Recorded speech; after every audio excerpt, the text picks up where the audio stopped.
Good morning everybody. ये अपना जो रिवीजन वीडियो है, ये revision class consolidated financial statements को लेकर के है। आप ये पकड़ लो कि end S 110, end S 28, end S 111 जो जॉइंट वेंचर्स वगैरह को लेकर के था, और वही कंसोलिडेटेड रिलेटेड जितने भी टॉपिक्स हैं, जो अपना कंसोलिडेटेड फाइनेंशियल स्टेटमेंट्स को लेकर के जो बुक है, उसमें जो एडिशनल नए सम्स इंस्टीट्यूट की तरफ से ऐड हुए हैं अभी नई वाली मॉड्यूल में, तो उसके सम्स हम लोग अभी करने जा रहे हैं। ओके, अच्छा, करीब करीब 69 सम्स ऐड हुए हैं। मैंने 70 करके दिया है, उसमें 70 लिखा है। एक सम जो है वो ढंग से प्रिंट नहीं हुआ है, तो वो बहुत बड़ा वाला सम है, वो एग्जाम में आने के चांसेस बहुत कम है। तो आउट ऑफ 70 अराउंड 20 के अराउंड सम्स जो है ना, वो क्लास में सॉल्व करने लायक है, प्रैक्टिकल है। बाकी आपको थ्योरी रीडिंग करना है, लेकिन रीडिंग करिएगा, क्योंकि हो सकता है कि 4 मार्क्स का क्वेश्चन उसमें से आ जाए। बेसिक्स है जो हम लोगों ने क्लास में, जो कंसोलिडेशन की क्लास में पढ़ा है, उन्हीं सब से वो थ्योरी क्वेश्चंस बनाए हुए हैं।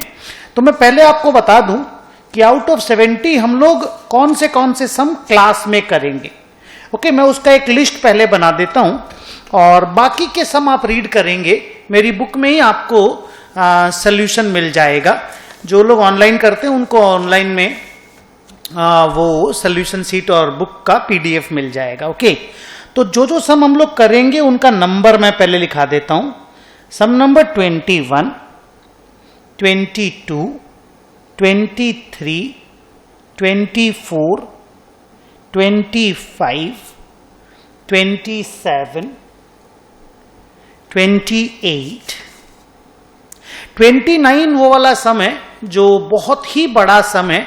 आपके ICAI के पुराने वाले मॉड्यूल में भी था, लेकिन वो सम क्लास में कराना पॉसिबल नहीं होता, तो वो हम लोगों ने नहीं कराया है। और वो आप अगर आपके पास ICAI का मैट है तो उसमें से देख लीजिएगा।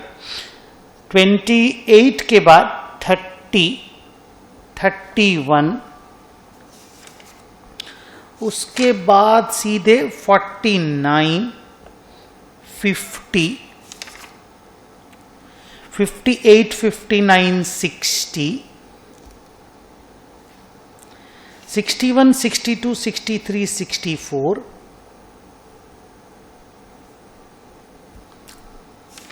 and then 65, 66,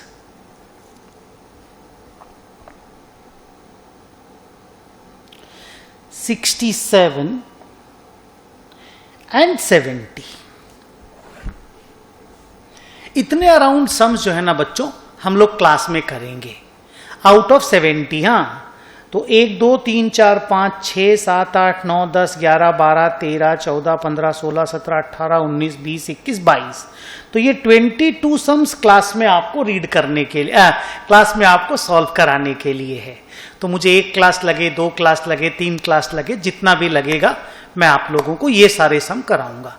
और प्लीज बाकी जितने सम्स हैं उन सम को रीड करना, उनके सॉल्यूशंस को रीड करना, ये अपने लोगों की जिम्मेदारी रहेगी।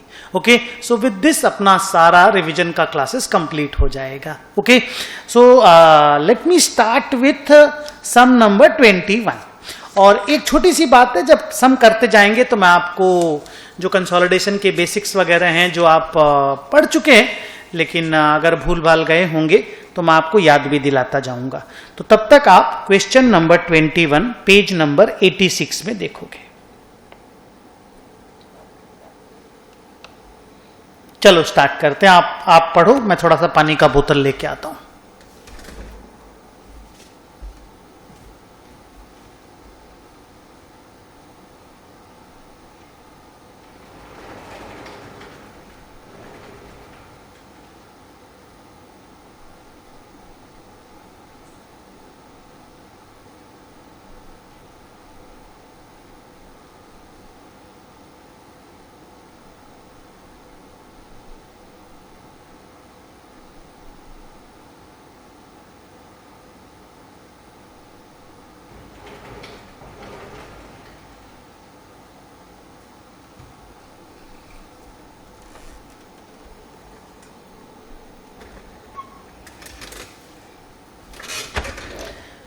तो ये क्वेश्चन जो है डिटर्मिनेशन ऑफ, आपने क्वेश्चन पढ़ा तो डिटर्मिनेशन ऑफ गुडविल के ऊपर है। आपको याद होगा जो कंसिडरेशन पेड होता है और एनसीआई जो होता है उसके टोटल से जब net assets, fair value of net assets जिसको बोलते हैं, उसको जब माइनस कर दिया जाता है, अगर fair value of net assets कम है, मतलब माल हम लोगों ने कम लिया है और कंसिडरेशन पेड और एनसीआई अगर ज्यादा है, पेमेंट हमारा ज्यादा हुआ है, then the difference is called goodwill, otherwise the difference is called capital reserve, जिसको गेन ऑन बार्गेन परचेज भी बोला जाता है। अब वहीं पे ये जो नॉन कंट्रोलिंग इंटरेस्ट है एनसीआई, इसके मेजरमेंट के दो प्रिंसिपल्स हैं। आप या तो एनसीआई को मेजर कर सकते हो एट इट्स फेयर वैल्यू, मतलब वो जो एनसीआई का जो शेयर है, जितना भी परसेंट स्टेक है, अगर मार्केट से आपको उसका फेयर वैल्यू मिल जाता है तो आप एनसीआई को फेयर वैल्यू पे मेजर कर सकते हो। नहीं तो सोना, शेयर ऑफ नेट असेट, में सोना बोलता था, proportionate share of net assets पे भी मेजर कर सकते हो। अगर एग्जाम में सम आता है इस तरह का कि खाली गुडविल निकाल करके दीजिए, तो आप ऑल्टरनेट तरीके से, दोनों तरीके से आप निकाल करके एग्जाम में दिखा सकते हो, और कोई एक तरीका अगर स्पेसिफाई कर दिया तो अपन उसी तरीके से सम बनाएंगे। आइए मैं आपको बताता हूं कि क्या क्या डिटेल दिया हुआ है। देखिए 80% स्टेक हम लोगों ने खरीदा और कंसिडरेशन हमने पे किया 120 करोड़ रुपया, और एनसीआई का फेयर वैल्यू दिया हुआ है 30 करोड़ रुपीस, और सब्सिडरी का जो आइडेंटिफाएबल नेट असेट्स का जो वैल्यू दिया हुआ है वह 130 करोड़ रुपया, और बोला determine the value of goodwill and pass journal entry. तो अब यहां पे जिस तरह का इंडिकेशन है वो ये है कि एनसीआई का फेयर वैल्यू दिया हुआ है, तो आपको एनसीआई को फेयर वैल्यू पे मेजर करके गुडविल निकाल करके जर्नल एंट्री पास कर देना है। फिर ऑल्टरनेटिवली अगर आपका मन करे तो, अगर क्वेश्चन मान लीजिए 5 मार्क्स का है तो, या 4 मार्क्स का है तो, क्योंकि ये तो तुरंत हो जाएगा, तो आप दूसरा वाला alternatively NCI can be measured eight proportionate share of net assets करके दूसरा वाला सॉल्यूशन भी कर सकते हो। लेकिन अगर क्वेश्चन 2 मार्क्स का आया तो फिर खाली यही वाला बना करके आ जाना। ओके, आइए लिखते हैं।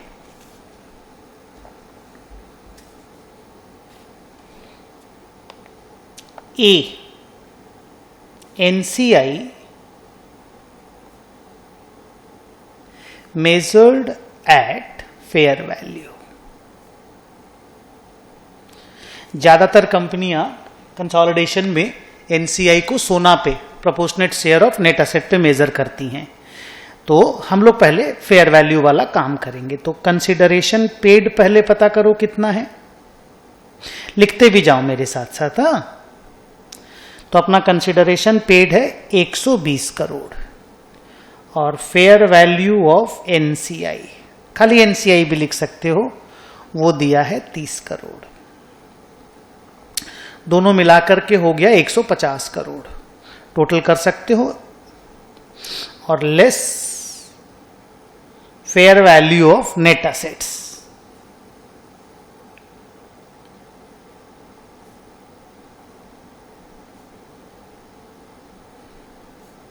वो दिया है 130 करोड़। तो देखिए नेट असेट्स मतलब हम लोगों ने जो नेटो नहीं बोलते थे इंटरमीडिएट में, नेटो है नेट असेट्स, और ये है पीसी 150 करोड़ को आप बोल सकते हैं एक तरह से परचेज कंसिडरेशन। तो जो ज्यादा पैसा दिए वो गुडविल के लिए दिए, तो the difference amount is called goodwill. अब इसका जर्नल एंट्री क्या करना है, लिखोगे नेट असेट्स अकाउंट डेबिट,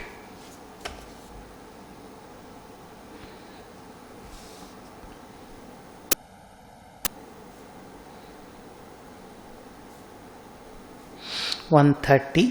वैसे बच्चों ये जो नेट असेट है इसमें लैंड, बिल्डिंग, प्लांट, मशीनरी सभी कुछ आएगा। ओके, तो नेट असेट बोल के कोई असेट नहीं होता, बहुत सारी असेट का नाम लिखा जाता है। गुडविल डेबिट,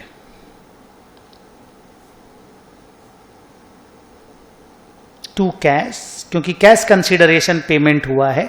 अगर यही कंसिडरेशन इक्विटी शेयर में देते तो 2 equity share capital, 2 security premium भी हो सकता था, और 2 NCI, and this NCI is 30। तो ये इतना सा देखिए छोटा सा क्वेश्चन है, और ये एकदम बेसिक क्वेश्चन है। हम लोगों ने क्लास में इस तरह के बहुत सारे सम किए, और अब जब आप रिवीजन करने बैठोगे, ये सब सम के थ्रू से रिवीजन होगा तो आप लोगों का कॉन्फिडेंस बिल्ड होता जाएगा।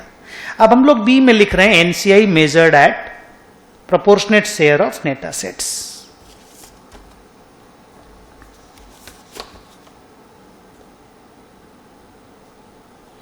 ऑल्टरनेटिवली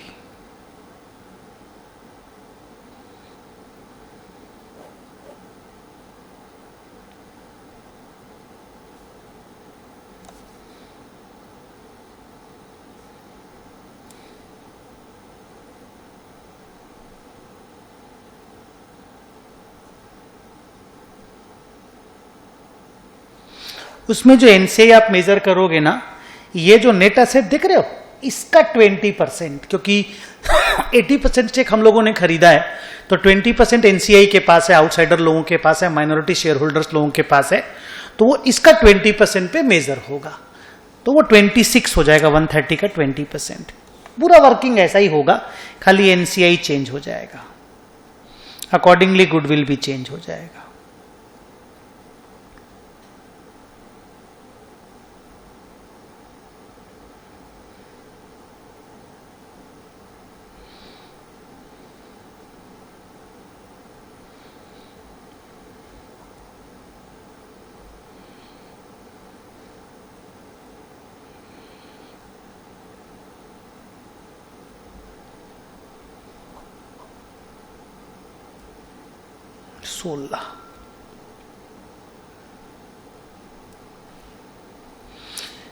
जर्नल एंट्री में खाली फिगर चेंज करने हैं, आप देख सकते हो।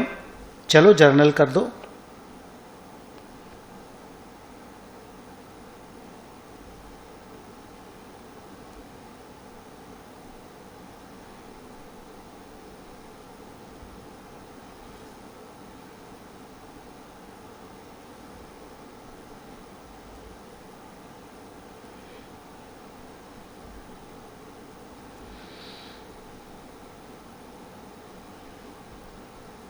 जब आप लोग गुडविल को शेयर ऑफ नेट एसेट पे मेजर करते हो तो पार्शियल गुडविल मेथड भी बोलते हैं, और जब आप फेयर वैल्यू पे मेजर करते हो तो उसको फुल गुडविल मेथड भी बोलते हैं। तो ठीक है, ये छोटा सा सम हम लोगों ने बनाया रिवीजन का। 21 नंबर सम कंप्लीट होता है। अब चलो आप लोग 22 नंबर सम को पढ़ोगे।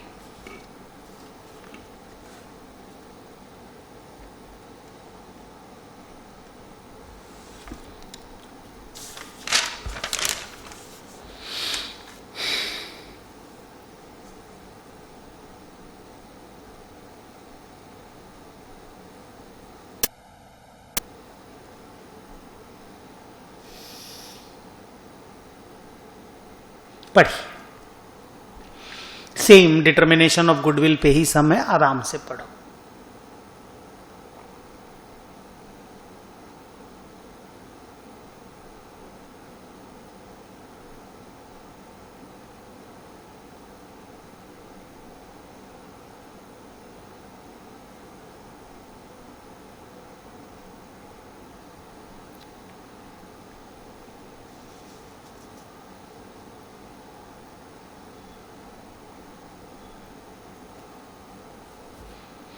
एकदम देखिए, एकदम सेम टू सेम सम है, एकदम सेम टू सेम सम।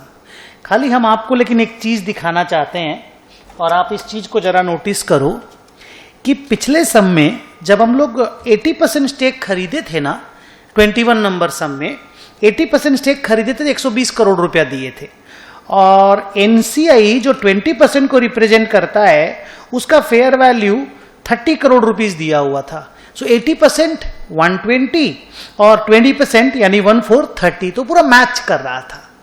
लेकिन इस वाले सम में आप देखिए, हम लोग 60% के लिए पेमेंट किए 750, लेकिन 40% का एनसीआई का जो फेयर वैल्यू दिया हुआ है वो दिया है 480, माने 40% इज 480, तो फिर 60% होना चाहिए 480 डिवाइडेड बाई 40 इंटू 60, तो होना चाहिए 720 करोड़, लेकिन हमें पेमेंट करना पड़ा 750 करोड़। ये होता है, अगर आप कंट्रोल लेते हो तो ज्यादा पेमेंट करना पड़ सकता है, मार्केट में ज्यादा पेमेंट होता है। तो सर पिछले सम में क्यों नहीं था? पिछले सम में नहीं था, हम क्या करें, उसमें आप कुछ कर नहीं सकते। But generally when you acquire control आपको एक्स्ट्रा पेमेंट करना ही पड़ता है। उसके कारण गुडविल का अमाउंट और थोड़ा बढ़ जाता है।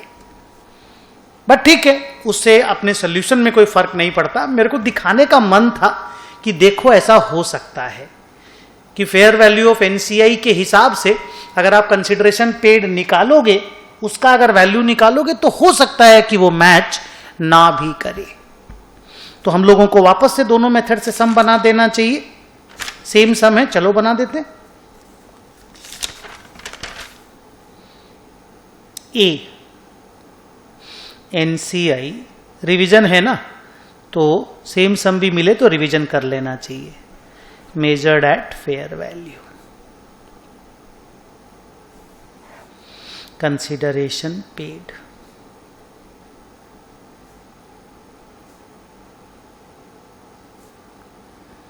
$750, एनसीआई 480, 1230,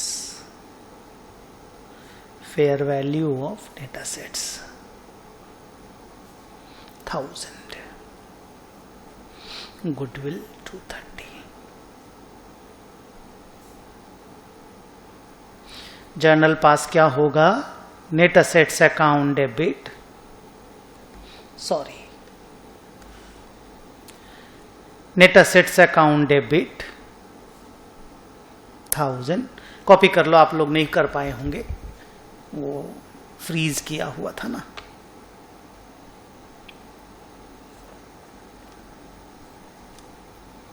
कंसिडरेशन पेड 750, सेम समय, खाली फिगर चेंज करना था, तुरंत तुरंत हो जाएगा। मैं लिखूं आगे, चलो। गुडविल डेबिट 230, कैश कंसिडरेशन है क्या? हाँ, तो 2 कैश, 750 टू एनसीआई 480।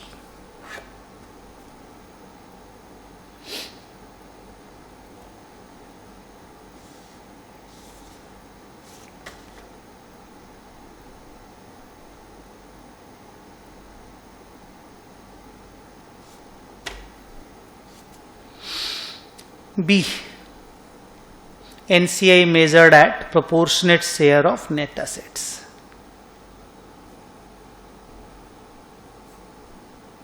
सोना बोलते थे हम लोग पढ़ते वक्त।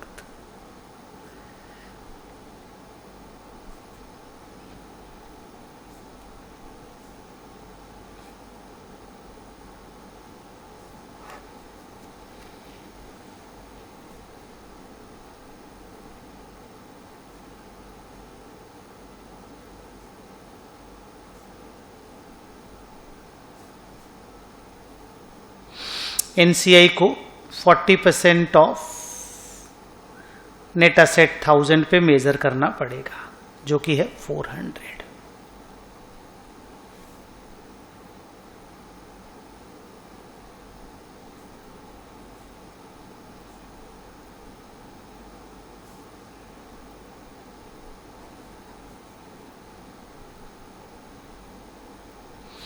गुडविल 150 आया। एक बार आप लोग भी अपना गुडविल चेक कर लो। हाँ, एकदम मैच कर रहा है मेरा आंसर। चलो जर्नल पास कर लो।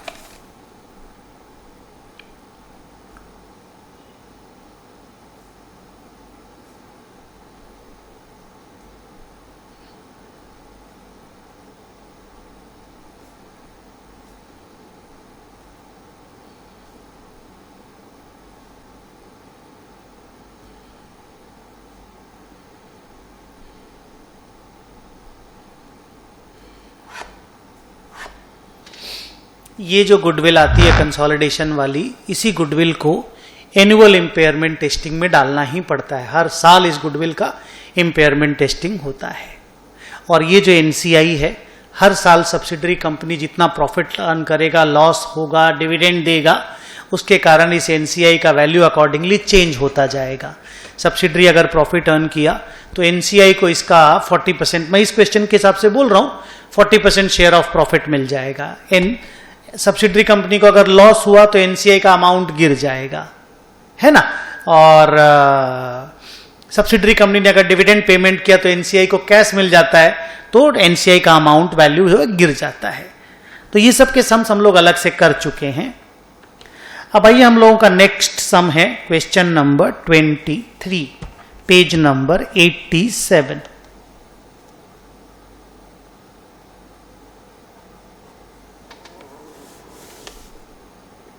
पढ़िए।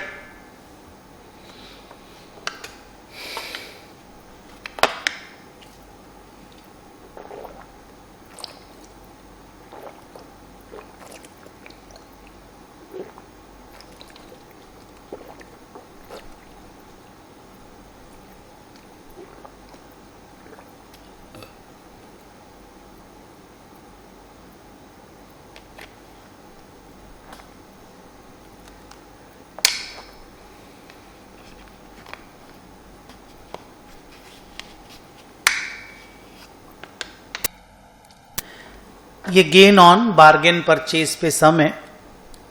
यही गेन ऑन बार्गेन परचेज को लेकर के अगर आपको याद हो तो कार्व आउट है एक। Gain on bargain purchase IFRS में प्रॉफिट एंड लॉस अकाउंट में रिकॉर्ड होता है, लेकिन इंड एस में इंड एस 103 बनाते वक्त इंस्टीट्यूट ने बहुत डिबेट, बहुत डिस्कशन करके डिसाइड किया कि नहीं, हम लोग गेन ऑन बार्गेन परचेज को P&L स्टेटमेंट में रिकॉर्ड नहीं करेंगे। We will directly record it in the balance sheet under capital reserve. ये distributable profit नहीं माना जाएगा।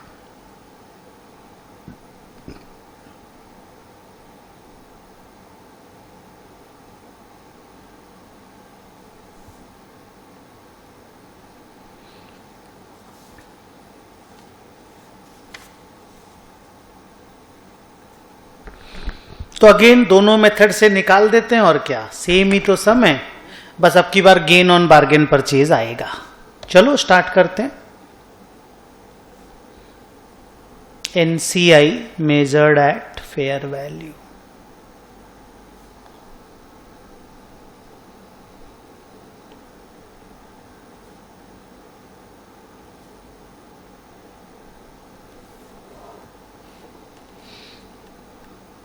तो पहले कंसिडरेशन पेड,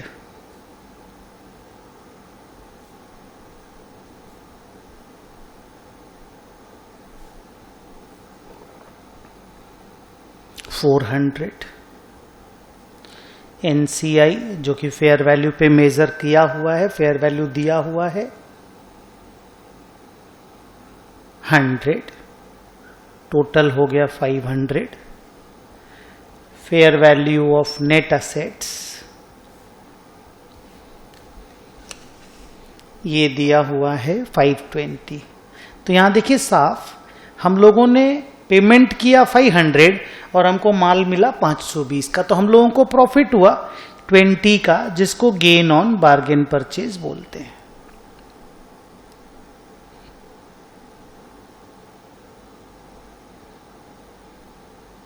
यही कैपिटल रिजर्व में क्रेडिट होता है। तो अगर इसका आप जर्नल एंट्री देखोगे तो आप लिखोगे net assets account debit 520, goodwill तो है नहीं, टू कैश, मैं मान लो एक बार कैश कंसिडरेशन है, हाँ है सर, मानने का जरूरत नहीं, लिखा हुआ है, टू NCI 100 और to capital reserve which is gain on bargain purchase. ये होता है देखो। तो इस तरह के छोटे छोटे सम रिवीजन के लिए, और बड़े बड़े जो सारे सम है वो मैंने क्लास में आपको बनवा दिए थे, वही सारे सम्स दोबारा इंस्टीट्यूट ने दिए हुए, उनको अच्छे से आप लोगों को करके जाना है। उसके बाद NCI मेजर्ड एट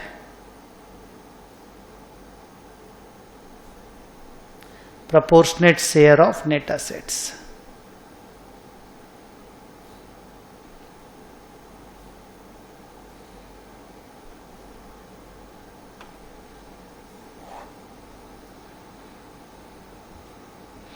एग्जाम में जब क्वेश्चन आएगा ना बच्चों, मेरा मानना अंडर बोथ दी मेथड बता देगा वो। इसमें मेथड ही नहीं बताया कि NCI को मेजर कैसे करना है। हालांकि फेयर वैल्यू दिया हुआ है तो हिंट तो मिल रहा है, बट क्योंकि क्लियर नहीं है तो मैं दोनों से बना रहा हूं।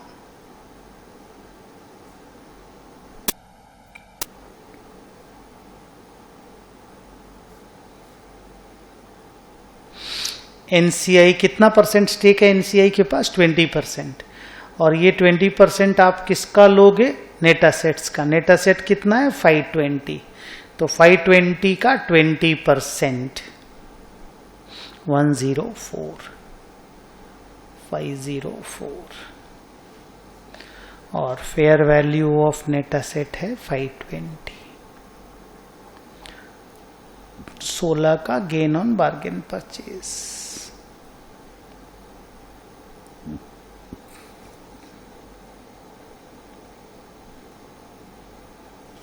तो जर्नल होगा net assets account debit 520 to cash 400 to NCI 104 to capital reserve 16।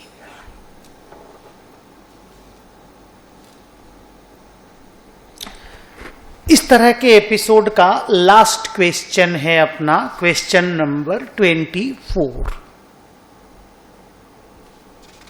ये जो कैपिटल रिजर्व है बैलेंस शीट में other equity reserves and surplus का जो दूसरा नाम है, तो ये अदर इक्विटी में जाकर के क्रेडिट में पड़ा रहेगा। अब हम लोग करेंगे क्वेश्चन नंबर 24।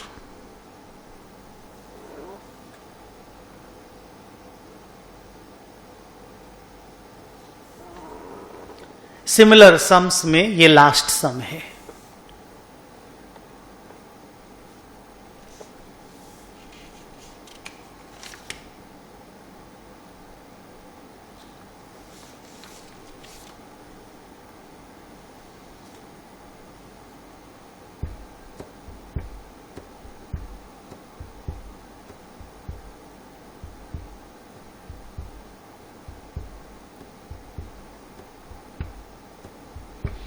चलो इसमें दोनों मेथड करने की जरूरत नहीं पड़ेगी क्योंकि एनसीआई है ही नहीं। तो हम लोग 100% स्टेक खरीदे हैं by paying 100 crore rupees, 100 lakh rupees, sorry. अच्छा, सारे फिगर में लैक्स था, मैं सब करोड़ करोड़ बोल रहा था, वो सब ठीक है, लिखे नहीं है आप। लाख और करोड़ को थोड़ा सा मैनेज करिएगा मेरे साथ।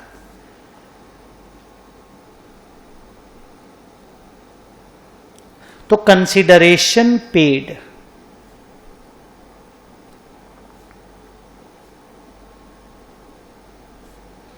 it is 100 lakhs और fair value of net assets, क्योंकि एनसीआई नहीं है तो सीधा इन्हीं दोनों के डिफरेंस से ही गुडविल या कैपिटल रिजर्व आ जाएगा। Fair value of net asset 80। तो सस्ता में मिला, देखो हम लोग नहीं ज्यादा पैसा दिए तो कैपिटल रिजर्व नहीं है इसमें। हम लोग 80 लाख का माल लिए और पेमेंट 100 लाख किए, तो दिस इज गुडविल। अच्छा, उन्होंने खाली लिखा है determine the value of goodwill. तो क्या हम लोगों को जर्नल एंट्री मांगा नहीं है, so we are not passing the journal entry and our solution comes to an end here only. ठीक है, so our next sum is question number 25, page number 87।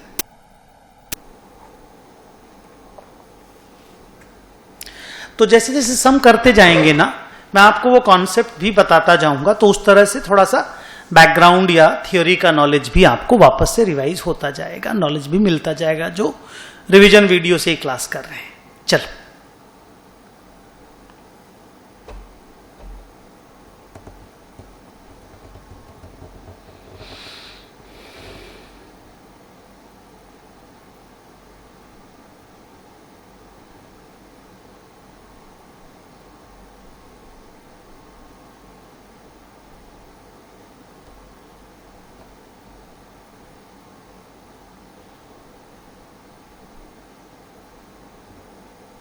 Ready now. इसमें क्या है कि हम लोगों के पास यानी होल्डिंग कंपनी के पास, पेरेंट के पास, आरएस लिमिटेड जिसका नाम है, 30% का स्टेक ऑलरेडी था। 30% का स्टेक था तो हम लोग ऑलरेडी उसको एसोसिएट बना करके अकाउंटिंग कर रहे थे, इक्विटी मेथड लगा करके we were doing the accounting. लेकिन उसके बाद और 70% स्टेक खरीद के 100% एक्विजिशन करके कंट्रोल ले आए। तो जब पहले से इक्विटी इंटरेस्ट हमारे पास होता है और उसके बाद जब हम लोग उसमें कंट्रोल ले आते हैं तो जो प्रीवियसली हेल्ड इक्विटी इंटरेस्ट है उसको कैंसिल करना पड़ता है, लेकिन उसको उस वक्त फेयर वैल्यू पे मेजर करना पड़ता है। और वो फेयर वैल्यू पे जब आप मेजर करोगे तो वो जो डिफरेंस होता है वो आपको प्रॉफिट एंड लॉस अकाउंट में ट्रांसफर करना पड़ता है, as if you have sold it types. तो इसका मांगा है कि how should RS limited account for this business combination. तो previously held equity interest will be measure at its fair value, है ना। तो अगेन वैसा ही वर्किंग होगा, कंसिडरेशन पेड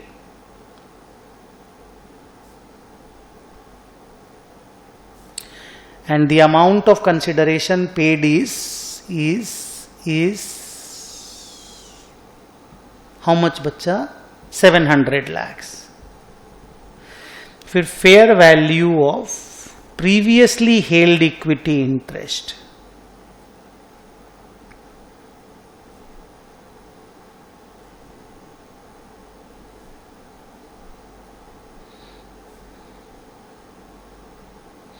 अब आप देखो सम में fair value of previously held equity interest कितना दिया हुआ है।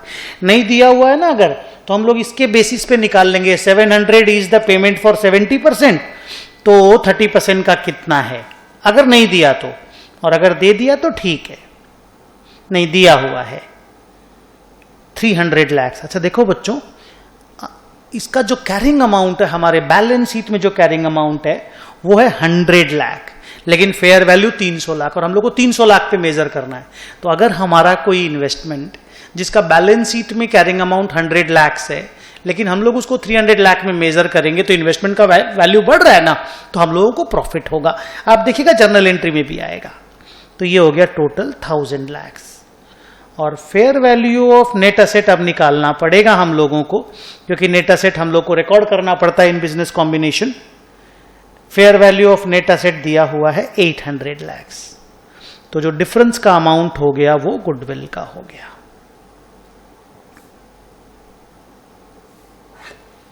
एसोसिएट अकाउंटिंग में, इक्विटी मेथड में गुडविल आउटर कॉलम में नहीं आता। गुडविल इन्वेस्टमेंट का कैरिंग अमाउंट के अंदर में रहता है, लेकिन बिजनेस कॉम्बिनेशन का जब अकाउंटिंग होता है तो गुडविल एक इंटैंजिबल असेट के रूप में अलग से रिकॉर्ड होता है।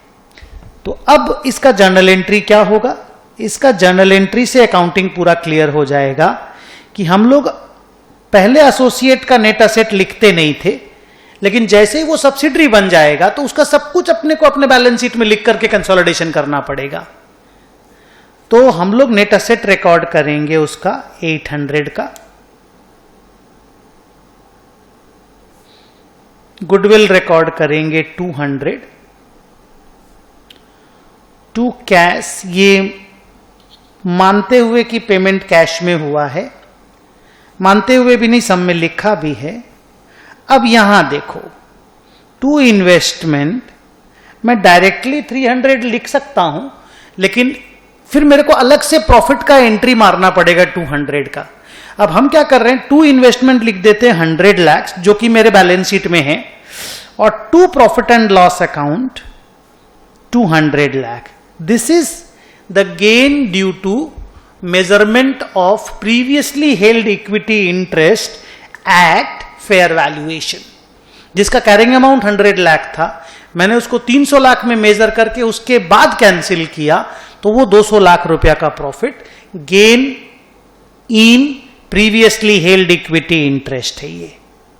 This is gain in previously held equity interest.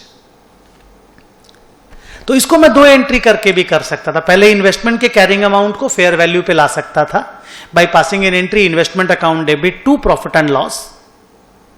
अगर आपको डायरेक्टली प्रॉफिट लॉस लिखने का मन नहीं तो gain on measuring the investments eight fair value 200, और उसके बाद मैं यहां पे इन्वेस्टमेंट को डायरेक्टली 300 लाख में क्रेडिट कर सकता था। सो 25 नंबर सम अपना कंप्लीट होता है। इसको स्टेप एक्विजिशन इसलिए बोला जाता है कि फर्स्ट स्टेप में आपने 30% एक्वायर किया और फिर सेकेंड स्टेप में आपने 70% एडिशनल और एक्वायर किया, therefore it's called step acquisition. इसमें एक ही लाइन याद रखना इंपॉर्टेंट होता है कि प्रीवियसली हेल्ड इक्विटी इंटरेस्ट को on the date of business combination, on the date of acquisition, जिसको एक्विजिशन डेट बोलते हैं, उस दिन फेयर वैल्यू पे रीमेजर करना पड़ता है। Only this is the important thing जो बिजनेस कॉम्बिनेशन 103 वाले इंड एस में आपको पढ़ाया गया है। So our next question will be question number 27, page number 87।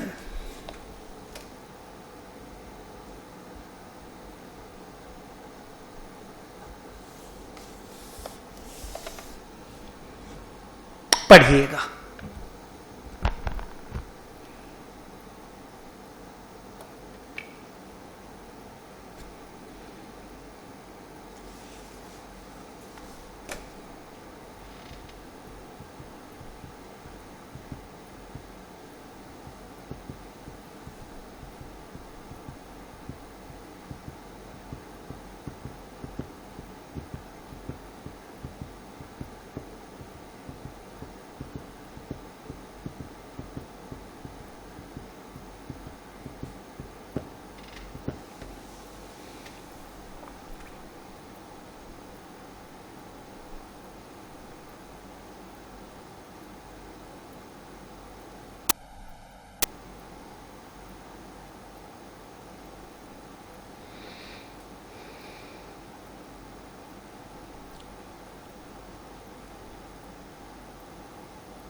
चल पढ़ लिया। क्या चीज के ऊपर क्वेश्चन है कि ये लिमिटेड एक पेरेंट कंपनी है जिसका बिजनेस ही है कैपिटल इक्विपमेंट सेल करना। उसने अपनी सब्सिडरी कंपनी को एक 100 लाख का इक्विपमेंट 120 लाख में सेल किया। प्रॉब्लम सेल करने को लेकर के नहीं है, प्रॉब्लम ये है कि कंसोलिडेटेड फाइनेंशियल स्टेटमेंट में आपस के ट्रांजैक्शंस को एलिमिनेट किया जाता है। So will have to do the elimination. हम लोगों को सेल से 120 रिमूव करना पड़ेगा, कॉस्ट ऑफ गुड्स सोल्ड से या परचेज से 100 रिमूव करना पड़ेगा। जब आप कंसोलिडेशन करोगे तो लाइन बाय लाइन एडिशन होता है, होल्डिंग का सेल पर सब्सिडरी का सेल ऐड होता है, होल्डिंग का परचेज सब्सिडरी का परचेज ऐड होता है, तो सब कुछ को एलिमिनेट कर देना पड़ेगा so far as intra group transactions are concerned. अच्छा, उसके बाद लिखता है कि ये जो कैपिटल इक्विपमेंट है सब्सिडरी कंपनी के लिए ये फिक्स्ड असेट है, मतलब प्रॉपर्टी प्लांट एंड इक्विपमेंट है।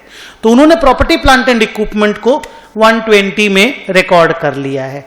तो हम लोगों को प्रॉपर्टी प्लांट एंड इक्विपमेंट को भी 100 में लेकर के आना पड़ेगा। आगे और बोलता है उसके ऊपर उन्होंने डेप्रीशिएशन जो रिकॉर्ड किया है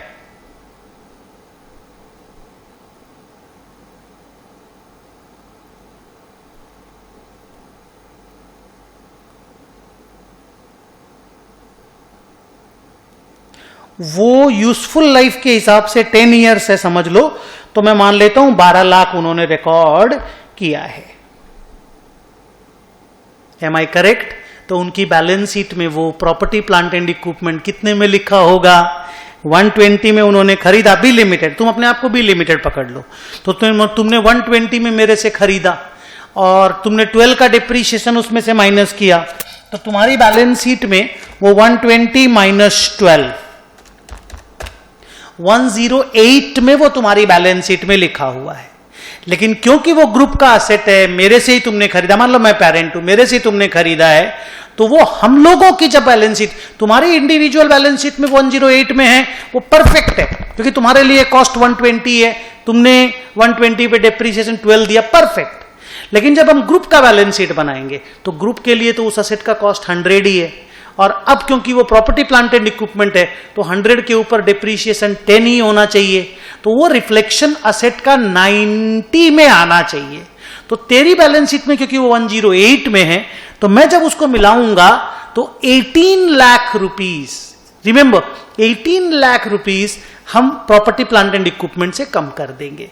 तो क्या क्या कितना कितना कम होगा देखो मैं बताता हूं। सेल, जो टोटल सेल है मेरा और तेरा मिला के, that will come down by 120. Purchase या cost of goods sold will come down by 100. Depreciation जो कि मैं P&L जब कंसोलिडेट करूंगा तो P&L में तेरा डिप्रीशिएशन मेरा डिप्रीशिएशन जब दोनों जोड़ेंगे तो वो 12 की जगह 10 लिखना पड़ेगा, तो वो 2 से कम करेंगे, and property plant and equipment will come down by 18. सो क्योंकि उन्होंने बोला है कि show the necessary adjustment in the consolidated financial statements, तो आप लिखोगे, एक तो पहले छोटा सा नोट बनाता हूं कि the parent A limited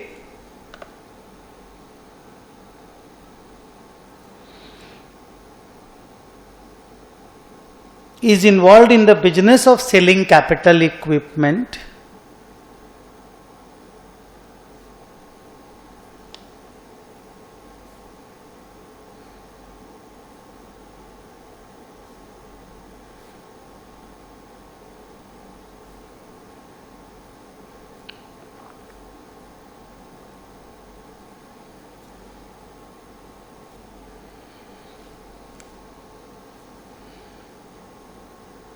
sold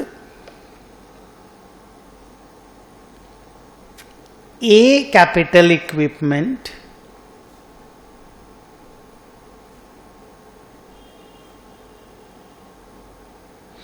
costing 100 at 120.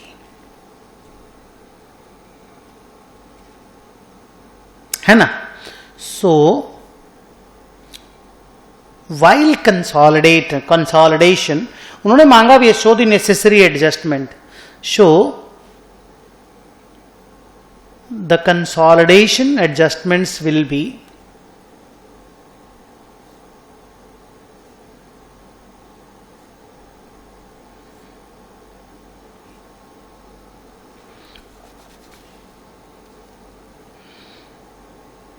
reduce sales by 120. Reduce, purchase तो नहीं बोल रहा हूं मैं, कॉस्ट ऑफ गुड्स सोल्ड बोल रहा हूं। Reduce cost of goods sold by 100, ये आपस का जो ट्रांजैक्शन है ना उसको एलिमिनेट कर रहे हैं। तुम्हारे बुक्स में परचेज है, मेरी बुक में सेल है, हम दोनों की बुक से वो सेल परचेज अपन को एलिमिनेट करना है। तो जब आप इतना एलिमिनेट करोगे ना तो 20 का प्रॉफिट भी एलिमिनेट हो जाएगा।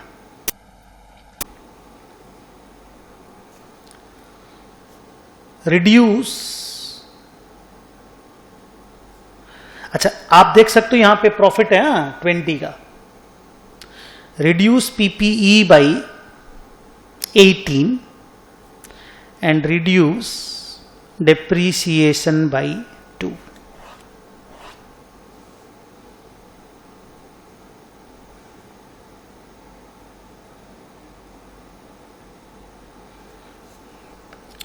सो वर्चुअली जर्नल एंट्री कुछ इस तरह का आएगा। Revenue account debit 120 to COGS 100 to PP 18 to depreciation 2। अच्छा, आप मेरे को बोलोगे कि सर हम लोग जब खाली बैलेंस शीट का सम बनाते थे तो आप खाली 18 से असेट को गिरा देते थे और प्रॉफिट को 18 से गिरा देते थे, ओनली 18 लाख से। हाँ, अभी भी वही है। देखिए, रेवेन्यू PL के क्रेडिट में, कॉस्ट ऑफ गुड सोल्ड और डेप्रीशिएशन PL के डेबिट में। तो नेट से अगर आप देखोगे तो मेरा प्रॉफिट जो गिर रहा है ग्रुप का, कंसोलिडेटेड बुक्स का profit is falling down by 18 only, but the manner in which it falls, अगर पूरा PL का और बैलेंस शीट का पूरा एक साथ जर्नलाइजेशन करके दिखाएं तो इट हैपेंस लाइक दिस।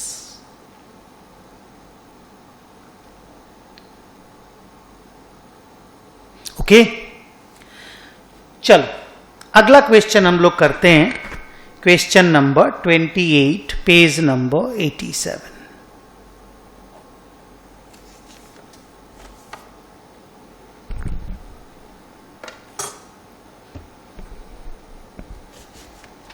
तो बच्चों, इसका नेट अगर एक सिंगल जर्नल एंट्री मानना हो, PL अगर हम नहीं बना रहे हैं, तो इसका नेट जर्नल एंट्री होगा P&L account debit to PPE 18 lakhs, अगर लैक्स में फिगर है तो। हाँ, लैक्स में है। ये भी एंट्री आप कर सकते थे, लेकिन क्योंकि उन्होंने बोला कंसोलिडेशन एडजस्टमेंट, तो फिर यही करना पड़ेगा।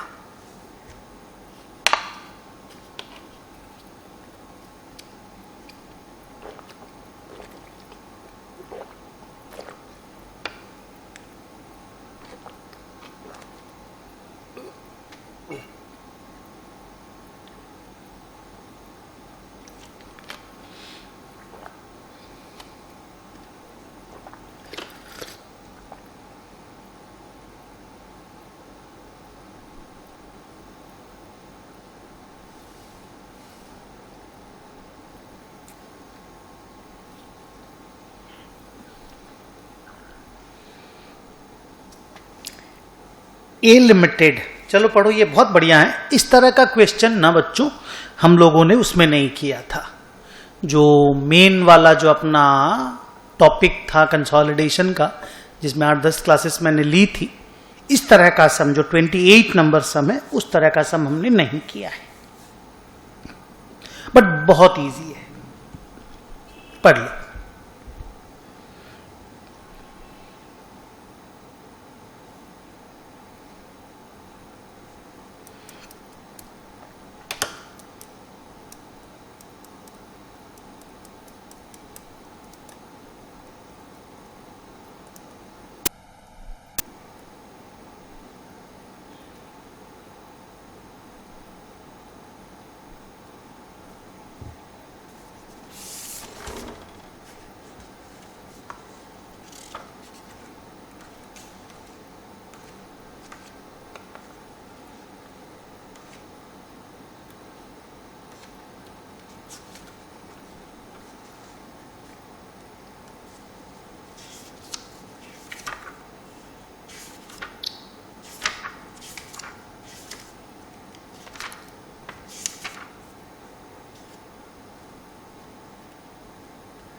पढ़ लिए ना।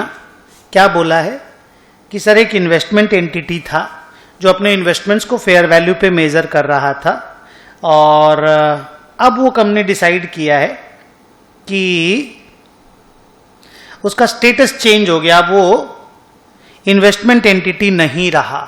तो अगर इन्वेस्टमेंट एंटिटी नहीं है, देखिए अगर आप इन्वेस्टमेंट एंटिटी हैं तो आप कंसोलिडेशन से एग्जेम्प्टेड हैं, आपको कंसोलिडेशन करने की जरूरत नहीं, आप इन्वेस्टमेंट को फेयर वैल्यू पे मेजर करते रहिए करते रहिए करते रहिए। अलग से पढ़ाया गया है इस चीज के बारे में कि इन्वेस्टमेंट एंटिटी अपने इन्वेस्टमेंट्स को, भले वो मोर देन 50% स्टेक हो, भले वो कंट्रोलिंग स्टेक हो, वो फेयर वैल्यू पे मेजर करके निकल जाएगा, तभी उसको कंसोलिडेशन में एग्जेम्पशन है। लेकिन अब बोलता है उसका स्टेटस चेंज हो गया, there is a change in the status of investment entity, an entity ceases to be an investment entity. तो क्या करना होगा, उसको कंसोलिडेशन करना होगा। तो कंसोलिडेशन करना होगा तो वही गुडविल, एनसीआई, सब कुछ का कैलकुलेशन करना होगा। और उस दिन वो जो उसके इन्वेस्टमेंट का जो फेयर वैल्यू है ना, on the date of that change in the status, उसी को कंसिडरेशन पेड की तरह ट्रीट किया जाएगा। उसको डीम्ड कंसिडरेशन या कंसिडरेशन पेड आप बोल सकते हो। वही इन्वेस्टमेंट कैंसिल हो जाएगा, एक तरह से प्रीवियसली हेल्ड इक्विटी इंटरेस्ट हो गया। लेकिन क्योंकि वो ऑलरेडी फेयर वैल्यू पे ही मेजर है, तो आपको रीमेजरमेंट करने की जरूरत नहीं पड़ेगी। तो आइए पहले वर्किंग कर लेते, पहले एक लाइन लिख देते हैं। लिखो, if an investment entity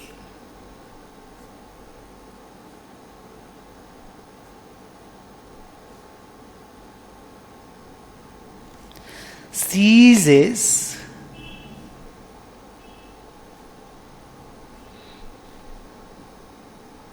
to be an investment entity,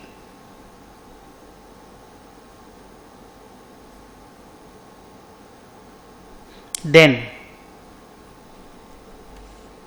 if an investment entity ceases to be an investment entity, then it has to apply Ind AS 103। Business combination होगा, okay. A cancel the investments, क्योंकि investment entity है तो वो investment लिख के रखा होगा, भले मोर देन 50% स्टेक हो, उसको कैंसिल करना है। और फेयर वैल्यू पे कैंसिल करना है, क्योंकि वो फेयर वैल्यू पे लिखा हुआ रहता है। Be recognize net assets, goodwill and NCI. बस यही कॉन्सेप्ट है। तो आइए देखते हैं क्या क्या चीज है। तो ये जो इन्वेस्टमेंट आप कैंसिल करोगे ना बेटा, यही डीम्ड कंसिडरेशन है। इसको प्रीवियसली हेल्ड इक्विटी इंटरेस्ट भी बोल सकते हो, बट इट्स बेटर कि इसको डीम्ड कंसिडरेशन बोला जाए।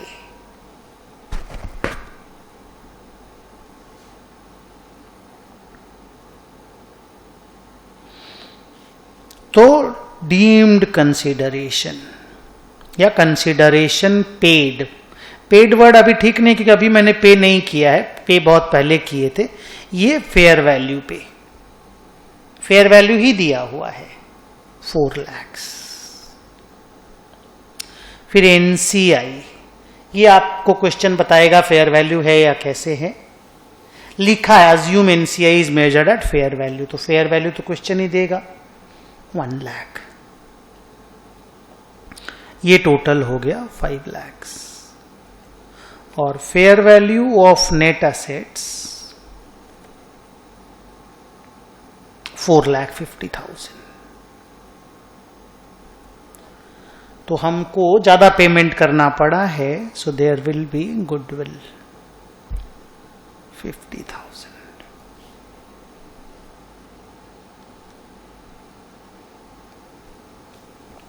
देखो तो जर्नल मांगा है क्या, या खाली इतना स्टेप लिख देने से हो जाएगा? जर्नल मांगा है ना, तो चलो जर्नल करते हैं। सेम जर्नल होगा, बस टू कैश मत लिखना कंसिडरेशन पेड के लिए, क्योंकि पहले से आप पे कर चुके हैं और आपके बैलेंस शीट में इन्वेस्टमेंट लिखा हुआ है, तो टू आपको इन्वेस्टमेंट लिखना पड़ेगा। Journal entry net assets account debit and the amount is 4,50,000, goodwill debit 50,000 to cash नहीं, to investments. Fair value 4 lakh. अच्छा, बढ़िया है कि फेयर वैल्यू पे ही मेजर था ऑलरेडी। कई बार क्या होता है ना कि बैलेंस शीट का कैरिंग अमाउंट दे देता है, बैलेंस शीट डेट वाला फेयर वैल्यू, और इन्वेस्टमेंट एंटिटीज मान लो 31 मार्च का दे दिया फेयर वैल्यू 3,80,000, और फिर बोला कि एक्विजिशन डेट जो है जिस दिन सीज किया इन्वेस्टमेंट एंटिटी वो 15 अप्रैल था, तो हमको 15 अप्रैल का फेयर वैल्यू लेना पड़ेगा। 31 मार्च के फेयर वैल्यू को पहले 15 अप्रैल के फेयर वैल्यू में मुझे कन्वर्ट करना पड़ेगा। ओके, तो उसका डिफरेंस पीएल में चला जाएगा। जैसे इस केस में अगर फेयर वैल्यू 380 दिया होता 31 मार्च का, और 15 अप्रैल का फेयर वैल्यू अगर 4 लाख दिया होता, तो मेरे को 20,000 रुपीज पीएल में भेजना पड़ता।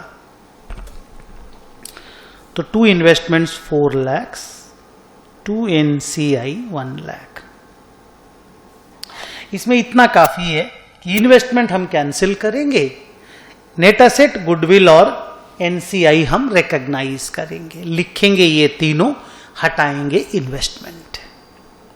ओके, सो ये एक इंटरेस्टिंग सा छोटा सा सम, नॉट डिफिकल्ट, लेकिन जो मेन वाला क्लास था रिवीजन नहीं, उसमें हम लोगों ने जब इंड AS 110 पढ़ रहा था तो ऐसा सम नहीं आया था। नाउ क्वेश्चन नंबर 29 आपको सॉल्व नहीं करना है। अब अपने चलेंगे क्वेश्चन नंबर 30 में। चलो क्वेश्चन नंबर 30 पढ़ो, और इसके ऊपर मुझे आपको एक दो एकदम नया चीज है, ये new edition in your book है, न्यू अमेंडमेंट नहीं है। पहले इंस्टीट्यूट इस चीज के ऊपर फोकस नहीं करता था, तो अलग से बच्चों को पढ़ाने नहीं बोलता था। अभी इंस्टीट्यूट ने इस चीज पे फोकस किया है और इस चीज को अलग से डिस्कशन करने बोला है। तो आप केयरफुली आप क्वेश्चन पढ़िए, हम पहले कुछ नोट्स लिखाएंगे और उसके बाद हम लोग इस सम को बनाएंगे। बहुत सुंदर सम है और वेरी वेरी इंपॉर्टेंट की लिस्ट में डाल दो, एग्जाम में एकदम आने लायक सम है।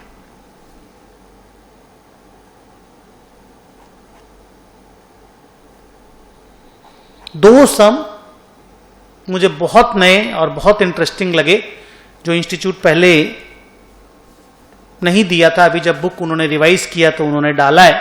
So hats off to them. नई वाली बुक बहुत अच्छी बनाई है इन लोगों ने। हाँ, सारे सम हम करवा दे रहे नई वाली बुक से। पढ़ी, मैं आप लोगों का नोट्स रेडी करता हूं।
बोलिए क्या नया चीज देखे?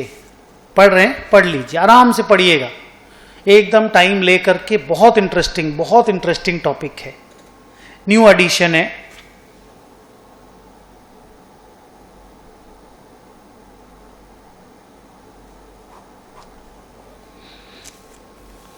बाकी चीजें तो रिवीजन टाइप की थी, ये नया है।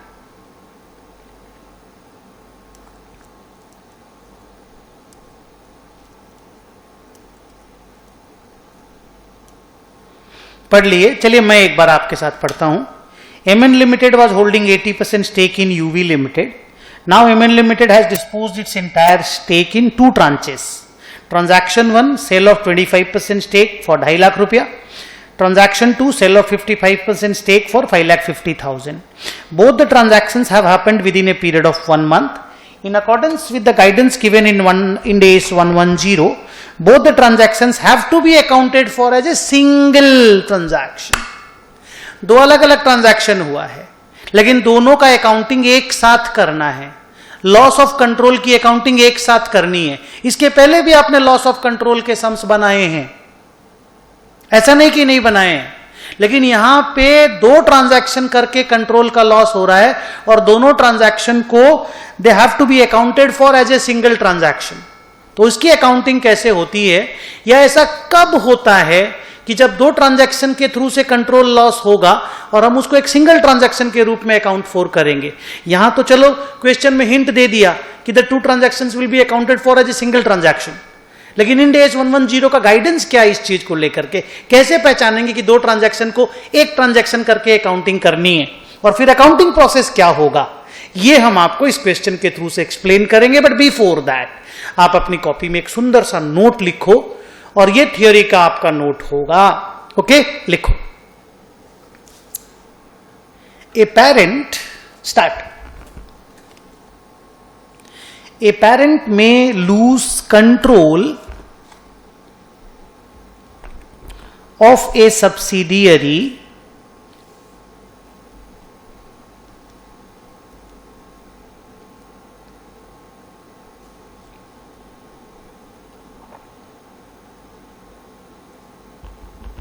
in two transactions, in two or more transactions. अगर सिंगल ट्रांजैक्शन में कंट्रोल लॉस होता है, हम आपको पढ़ा चुके हैं. ओके, अभी ध्यान से देखिए. A parent may lose control in subsidiary of a subsidiary in two or more transactions. How, full stop कर दो. हाउ एवर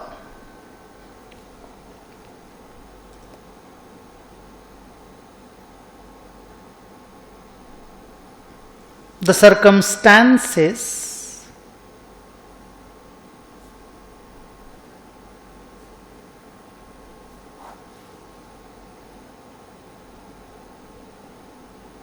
may indicate, वो circumstances क्या हो सकते हैं मैं आपको बताऊंगा. may indicate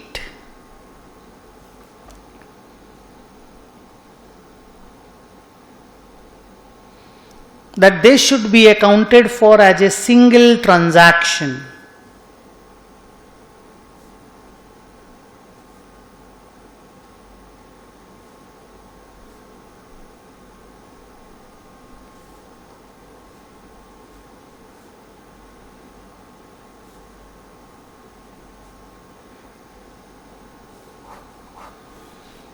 That they should be accounted for as a single transaction.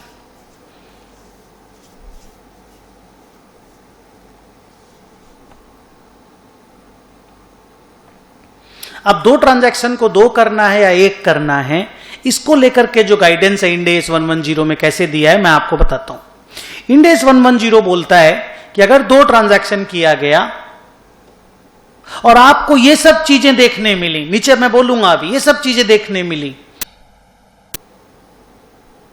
ये सब सर्कमस्टांसेस आपको देखने मिले, अभी बोलूंगा क्या क्या, तो आप केयरफुली, मैनेजमेंट बैठ करके डिसीजन लेगा, जजमेंट कॉल लेगा कि भाई ये दो ट्रांजैक्शन सच में दो अलग अलग ट्रांजैक्शन नहीं है, ये तो एक ग्रुप ऑफ ट्रांजैक्शन की तरह एग्जीक्यूट किया गया है, एक ही ट्रांजैक्शन है.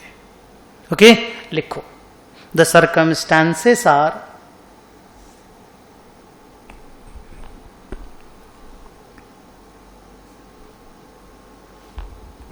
ए. अच्छा, इसमें जो जो सर्कमस्टांसेस दूंगा उसको वन और मोर सर्कमस्टांसेस को केयरफुली मैनेजमेंट एनालाइज करके फिर डिसाइड करेगा कि दो अलग अलग ट्रांजैक्शन है या एक ट्रांजैक्शन है. ओके, अगर एक ट्रांजैक्शन है तो फिर एक साथ कैसे एंट्री होगा हम आपको बता देंगे, और अगर दो अलग अलग ट्रांजैक्शन है तो एक का सेल अलग से करके फिर जब सेकेंड ट्रांजैक्शन में जब कंट्रोल लूज होगा उस वक्त अकाउंटिंग कर लेंगे, वो आपको पढ़ाया जा चुका है.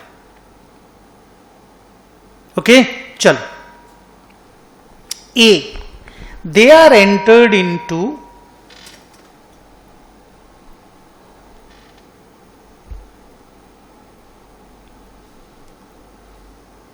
लिख दिए, they are entered into at same time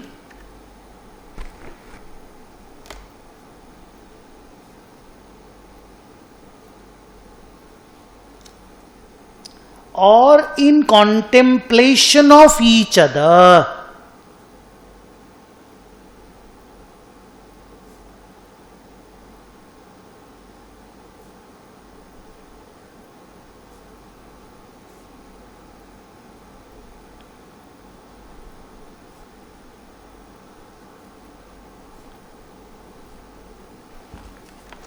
B,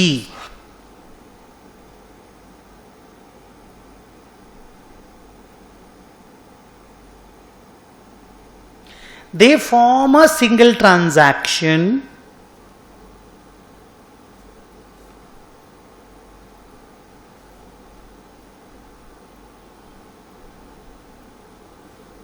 management का जजमेंट कॉल है यहां पे, हाँ फाइनल कुछ भी नहीं है।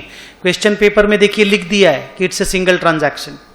ये सिंगल ट्रांजैक्शन मैनेजमेंट ने जजमेंट कॉल लिया होगा इन सब सर्कमस्टांसेस को देखकर जो मैं आपको लिखा रहा हूं।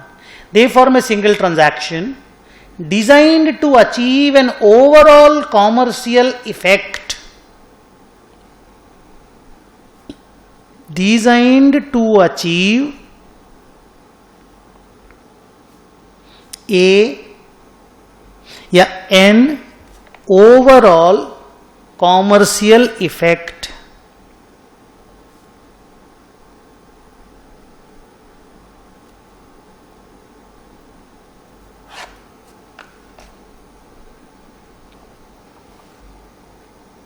सिंपल लाइनें हैं, लाइन में कोई प्रॉब्लम नहीं है।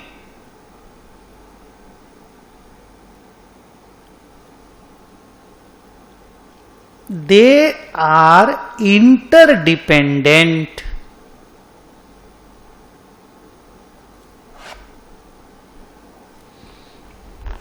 मतलब दूसरा वाला हुआ क्योंकि पहला वाला हुआ, पहला वाला इस दाम में हुआ बोल के दूसरा वाला उस दाम में हुआ। So they are interdependent.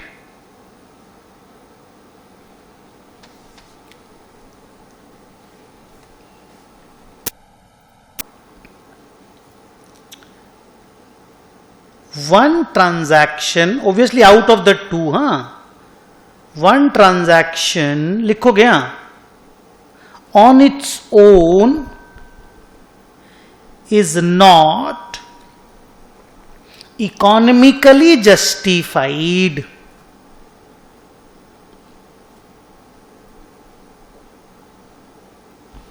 इसको आप इस तरह से बोल रहे हो कि दोनों ट्रांजैक्शन जो अलग अलग हुआ ना वो इंडिविजुअली फेयर वैल्यू पे हुआ ही नहीं, दोनों मिलाकर के टोटल का फेयर वैल्यू पे ट्रांजैक्शन हुआ है। मतलब कुल मिलाकर के एक ट्रांजैक्शन को सस्ता में दे दिया गया, दूसरा ट्रांजैक्शन को महंगा में बेच दिए और टोटल मिलाकर के फेयर वैल्यू पे ही सेल हुआ।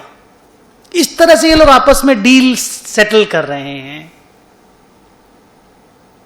कि एक single transaction in its own may not be economically justified. दोनों एक साथ देखोगे तो आपको लगेगा यस जस्ट है, लॉजिकल है, लेकिन एक इंडिविजुअल को देखोगे तो लगेगा लॉजिकल नहीं है। तो ये चार सर्कमस्टांसेस उन्होंने आईसीएआई ने गाइडेंस में लिख करके दिया कि भाई इस तरह के सर्कमस्टांसेस अगर आपको दिखाई दें तो प्लीज आप वो लोग आपको बेवकूफ बनाना चाह रहे हैं। होल्डिंग ने कंट्रोल लूज करके दो अलग अलग ट्रांजैक्शन में कंट्रोल लूज किया है और होल्डिंग आपको बेवकूफ बनाना चाहता है। आप अगर एज एन ऑडिटर आप इस चीज को केयरफुली एनालाइज करो, क्या वो सिमिलर या सेम टाइम पे हुए हैं, क्या ओवरऑल कॉमर्शियल इफेक्ट अगर आप अचीव करना चाहते हो तो एक दोनों को एक करके देखने से ही आपको वो लग रहा है कि हो रहा है कॉमर्शियल ऑब्जेक्टिव अचीव। क्या एक दूसरे के ऊपर डिपेंडेंट था, क्या एक अकेला ऑन इट्स ओन जस्टिफाइबल नहीं था। इन सबको अगर आप केयरफुली एनालाइज करोगे तो आपको पता चल जाएगा कि भाई ना, ये तो दो ट्रांजैक्शन अलग अलग है ही नहीं, एक ही ट्रांजैक्शन है। तो दो टाइम पे अगर हुआ तो एडवांस या प्री रिसीव्ड इनकम टाइप का एक अकाउंटिंग करके कंट्रोल लूज का अकाउंटिंग मैनेज करना पड़ेगा। आइए मैं आपको करके दिखाता हूं। आप लिख लिए ना ये पूरा नोट्स। अब आप वापस से एक बार क्वेश्चन पढ़िए। बस यही 4 सर्कमस्टांस है। इन सर्कमस्टांसेस को देख करके मैनेजमेंट जज करता है कि इसको 1 ट्रांजैक्शन के रूप में अकाउंटिंग करें कि 2। स्टूडेंट को चिंता करने की दरकार नहीं, स्टूडेंट को क्वेश्चन पेपर में लिख दिया मिलेगा, लिखा हुआ मिलेगा। चल, तो पहली बार कितने में स्टेक सेल हुआ ये बताओ। सर पहला वाला स्टेक सेल हुआ 25% स्टेक 2.5 लाख में, और फिर सर 55% स्टेक सेल हुआ 5,50,000 में। हाँ, तो टोटल सेल 8 लाख में हुआ ना। तो आप तो जानते हो जब स्टेक सेल होता है, पूरा माल बेच देते हैं तो अपने अपनी बुक से सब कुछ हटा देते हैं। Net assets removed, NCI removed, goodwill removed. जो पैसा मिलता है उसको डेबिट कर देते हैं बैंक अकाउंट, है ना। और जो भी डिफरेंस आता है, कंट्रोल लॉस हो रहा है, तो प्रॉफिट एंड लॉस अकाउंट में उसको ट्रांसफर कर दिया जाता है। तो हम लोगों को क्या क्या चीज रिमूव करना पड़ेगा? Net asset, goodwill, NCI. हो सकता है गुडविल अभी तक इंपेयर होकर के खत्म हो गई हो, लेकिन एनसीआई बैलेंस शीट में जरूर होगा क्योंकि हमारे पास 80% स्टेक था। तो चलो पता करो नेट असेट कितना था। नेट असेट 9 लाख था। एनसीआई कितना था? 180 था। हाँ, तो ये सबको उड़ाना पड़ेगा। और गुडविल, गुडविल के बारे में कुछ बोला हुआ नहीं है, तो अपने बोलेंगे गुडविल एग्जिस्ट नहीं करता था। लिखो,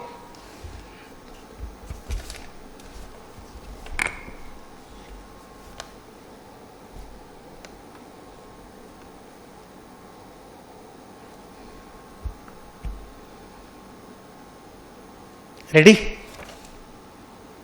लिखो as there is loss of control. अब इस क्वेश्चन का सोल्यूशन, तो सर ये क्या था जो आप लिखा है? ये नोट था कि what are the circumstances which will determine कि whether 2 transactions are 2 separate transaction और they should be accounted for as 1 transaction। Okay, चलो लिखो।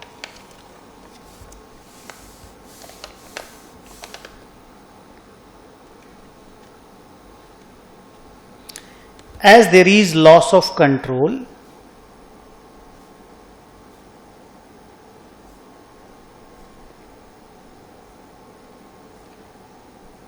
we have to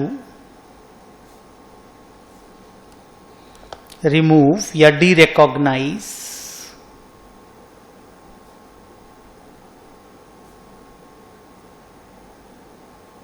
three things, net assets, NCI and goodwill।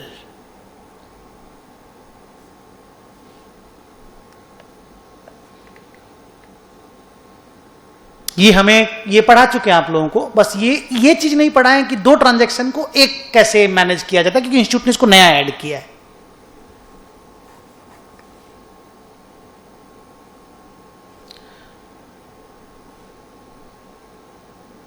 Okay, तो आप लिखोगे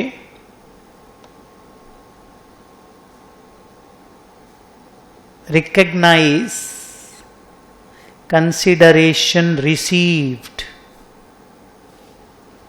कितना consideration receive हुआ हमें? 2.5 लाख प्लस 5,50,000, तो वो हो गया 8,50,000। डीरेकग्नाइज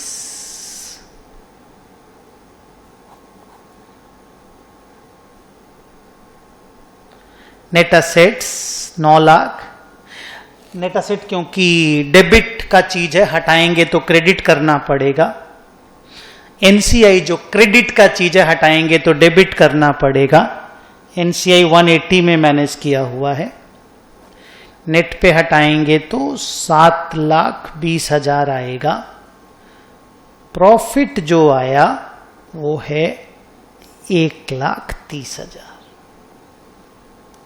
ओह, ये 8 लाख है, 5 2 7 और 1 8 लाख, सॉरी। तो प्रॉफिट आया 80,000। ये बैंक अकाउंट डेबिट,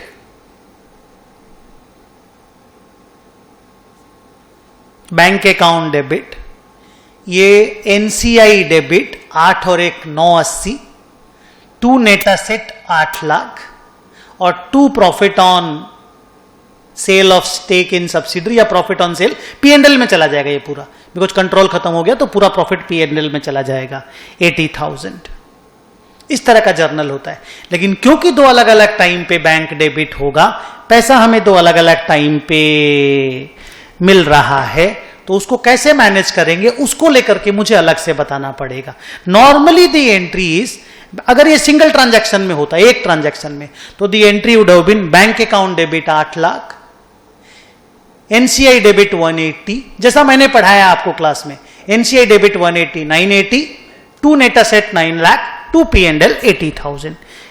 अब क्योंकि 2 अलग अलग टाइम पे हुआ है तो आपको बोलना पड़ेगा 1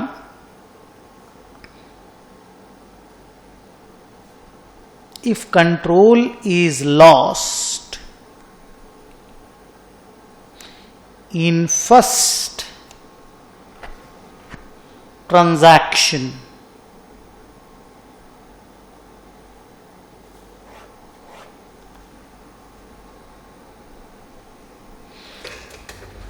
पांच मिनट का एक छोटा सा ब्रेक लेता हूं मैं, हाँ, बस 5 मिनट में मैं वापस आता हूं।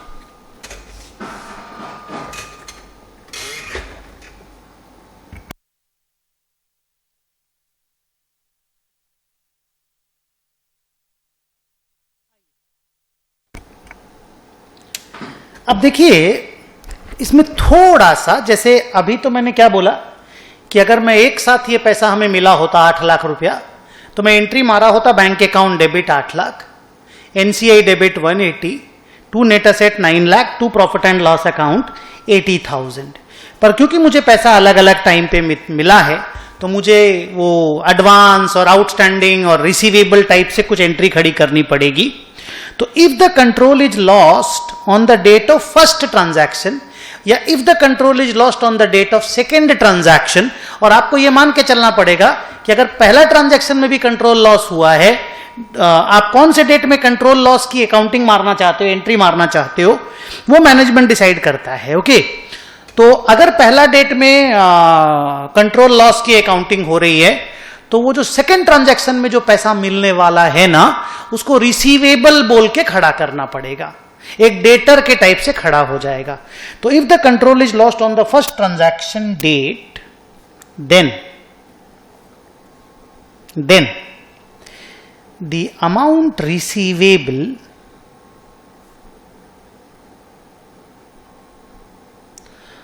on the date of second transaction, लिखना अच्छे से, हाँ, ये बहुत इंपॉर्टेंट है, is to be recorded as data।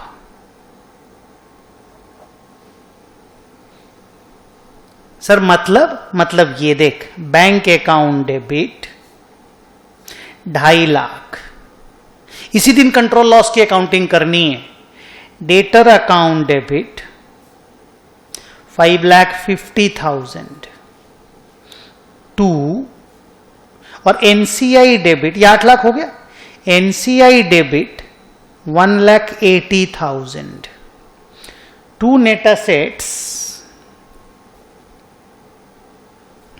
9 lakh, 2 P&L 80,000।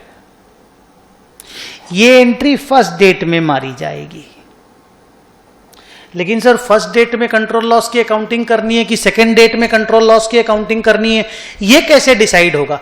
ये मैनेजमेंट डिसाइड करता है। जनरली मैनेजमेंट लोग सेकेंड डेट में ही कंट्रोल लॉस की अकाउंटिंग करते हैं।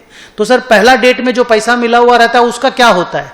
उसको एडवांस रिसीव्ड बोल के मार के रखते हैं। मैं आपको दिखा रहा हूं ना, आप कहीं चिंता करते हो, आप देखो ना, अच्छे से समझ में आएगा। लेकिन अगर पहला डेट में कंट्रोल लॉस का अकाउंटिंग करना है तो दूसरा डेट में जो पैसा मिलने वाला है उसको रिसीवेबल डेटर बोल के खड़ा कर दिए और सेकेंड डेट में डेटर से पैसा ले लिए।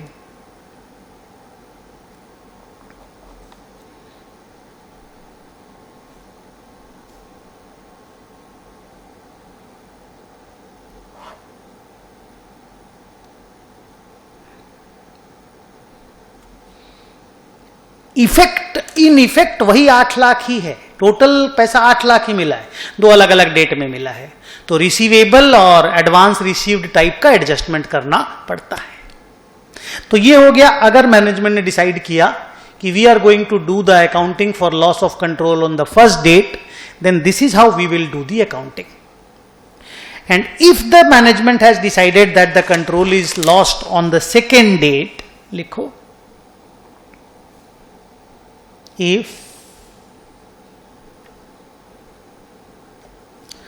the control is lost on the second date,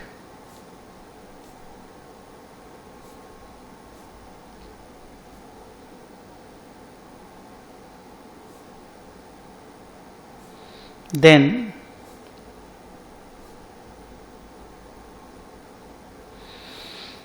the amount received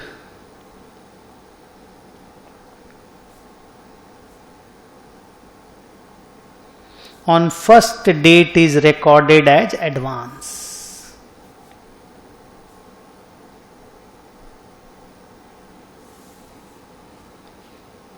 जो 2.5 लाख रुपया पहला दिन आपको मिला ना, उसको एडवांस रिसीव्ड मान लोगे और बाद में जब 5.5 लाख मिलेगा सेकेंड डेट में तो एडवांस रिसीव्ड को एडजस्ट करके 8 लाख कर दोगे। देखो मैं करके दिखाता हूं। फर्स्ट डेट 2.5 लाख मिला, कंट्रोल लॉस का अकाउंटिंग मत करना, कोई अकाउंटिंग नहीं, बस जो 2.5 लाख मिला वो एडवांस मिला।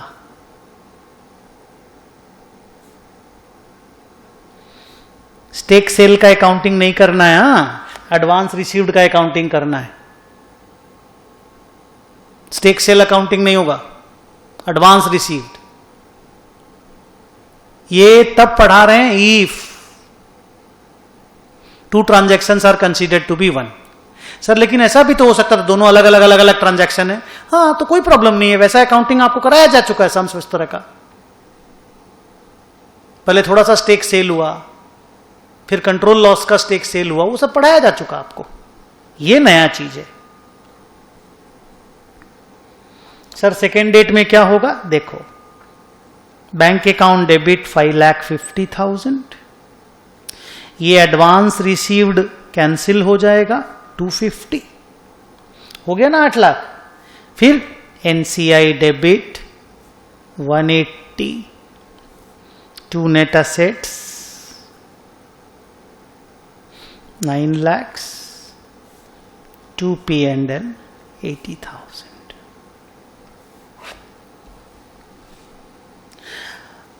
लिख लो और फिर 1-2 लाइन और सुनो। अब तुम्हारे मन में यह चल रहा होगा कि सर इसमें ऐसा भी तो हो सकता है कि ये दोनों ट्रांजैक्शन 2 अलग अलग साल में हो रहे हो सकता है, डेटर खड़ा रह जाएगा। मैं पहला वाला केस में बता रहा हूं, अगर ये सेकंड वाला ट्रांजैक्शन नेक्स्ट ईयर एंड में हुआ, नेक्स्ट ईयर में हुआ, तो आप डेटर को खड़ा रख लीजिएगा बैलेंस शीट में, कंसिडरेशन रिसीवेबल बोल करके, अगला साल में पैसा ले लीजिएगा, bank to debtor next year में हो जाएगा। और सर इस वाले केस में अगर हुआ तो सेकेंड ईयर में कोई प्रॉब्लम नहीं, bank to advance received first year में कर लीजिएगा, एडवांस रिसीव्ड बैलेंस शीट की लायबिलिटी साइड में आ जाएगा, और उसके बाद जब सेकेंड ईयर आएगा तो सेकेंड ईयर में कंट्रोल लॉस का अकाउंटिंग कर लीजिएगा। ओके, और एक बार फिर से बोल रहा हूं, अगर ऐसा नहीं हुआ होता कि 2 ट्रांजैक्शन को एक ट्रांजैक्शन मानना है तो सर, तो फिर 80% में 25% का जो स्टेक सेल हुआ that is sale of stake in subsidiary and not losing control, क्योंकि 80 में 25 बेचोगे तो 55 रहेगा, 55 अगर आपके पास है तो भी अभी भी आपके पास कंट्रोल है। तो प्लेन सेल ऑफ स्टेक है, प्लेन सेल ऑफ स्टेक है, बैंक अकाउंट और एनसीआई का खाली कहानी बदलेगा, याद होगा आप लोगों को, sale of stake in subsidiary and not losing control. तो पैसा मिलेगा, एनसीआई का स्टोरी चेंज होगा बिकॉज एनसीआई बढ़ जाएगा और डिफरेंस जो भी होगा वो प्रॉफिट और loss on sale of stake बोल करके रिकॉर्ड किया जाएगा। इसको फिनांसिंग एक्टिविटी माना जाता था, याद कीजिएगा। और उसके बाद जब सेकेंड ट्रांजैक्शन में कंट्रोल लॉस होगा तो लॉस ऑफ कंट्रोल का अकाउंटिंग हो जाएगा, नेट एसेट एनसीआई सब उड़ जाएगा बैलेंस शीट से। तो सर ये हम लोग पढ़े हैं, यस, बहुत डिटेल में पढ़े हैं। ये नया चीज है, दो ट्रांजैक्शन को एक ट्रांजैक्शन पकड़ के अकाउंटिंग करना। So question number 30 is over. Now let's go to question number 31। ये बढ़िया है, एकदम एग्जाम में आने लायक बच्चों। हाँ, क्वेश्चन नंबर 31 पेज नंबर 88, पढ़ो आराम से।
क्या हुआ सर, सीडी लिमिटेड के पास 100% स्टेक था कोई सब्सिडरी का, 20 लाख में परचेज किया था, फेयर वैल्यू 16 लाख था, गुडविल 4 लाख रिकॉर्ड हुआ। कुछ साल बाद CD limited becomes N investment entity. Okay, हाँ, तो ये भी नया चीज है, अच्छे से सीखिए। ये सब छोटी छोटी चीजें हैं, 4-4, 8-8 मार्क्स से क्वेश्चन आएंगे इस बार एग्जाम में, ये भी वेरी वेरी इंपॉर्टेंट में रखिएगा। तो पहले हम लोग उसको सब्सिडरी की तरह अकाउंटिंग करते थे, नेट एसेट हमारी बुक्स में था, लिखना पड़ा हमें, गुडविल हमें लिखना पड़ा। अब हम लोगों को इन्वेस्टमेंट अकाउंटिंग करनी है because now we had become investment entity. तो हम लोग आज इन्वेस्टमेंट अकाउंटिंग करेंगे। एक ही फंडा है, इन्वेस्टमेंट अकाउंटिंग करोगे तो नेट एसेट बैलेंस शीट से उड़ जाएगा, गुडविल उड़ जाएगा, एनसीआई उड़ जाएगा, उसकी जगह इन्वेस्टमेंट आ जाएगा और वो इन्वेस्टमेंट फेयर वैल्यू पे आएगा। चलो पता करते हैं क्या क्या सीन है। सर 16 लाख का नेट एसेट है, 4 लाख की गुडविल है, 100% स्टेक है, एनसीआई का क्वेश्चन ही नहीं है। और 31 मार्च 2023 एक्स को मैं 21-23 बोल रहा हूं, माने 2021 में हम सब्सिडरी बनाए और 2023 का 31 मार्च को हम इन्वेस्टमेंट एंटिटी बन गए। और उस दिन carrying amount of net asset 19 lakh का है। हाँ, तो इसको उड़ाना पड़ेगा। सर 16 लाख का था ना, 16 लाख का तो जिस दिन हम स्टेक अक्वायर किए थे उस दिन था। उसके बाद 2 साल में सब्सिडरी ने प्रॉफिट अर्न किया होगा ना, तो नेट एसेट तो बढ़ गया होगा, तो उसी लिए बढ़ा है। और गुडविल के बारे में सर कुछ नहीं बोला, तो गुडविल मान लें कि पूरा 4 लाख बैलेंस शीट में था, यस। तो सर इन दोनों को हटा देते बुक से, यस। और इन्वेस्टमेंट को फेयर वैल्यू पे मेजर करना पड़ेगा। लिखो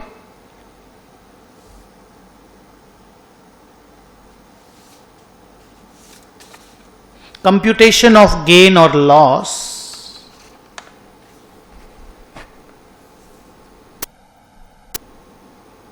on the date of change, लिखो computation of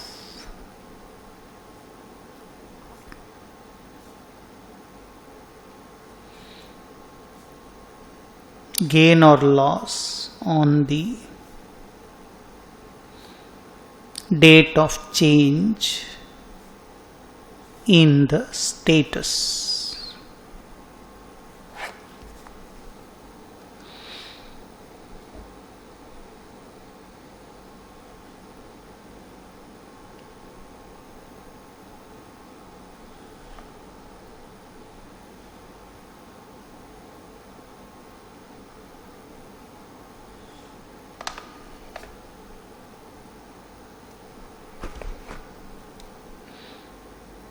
Recognize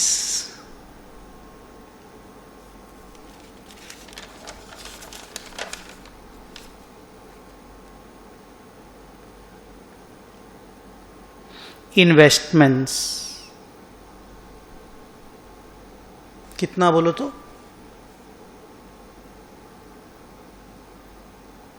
25 लाख ये एसेट आ जाएगा।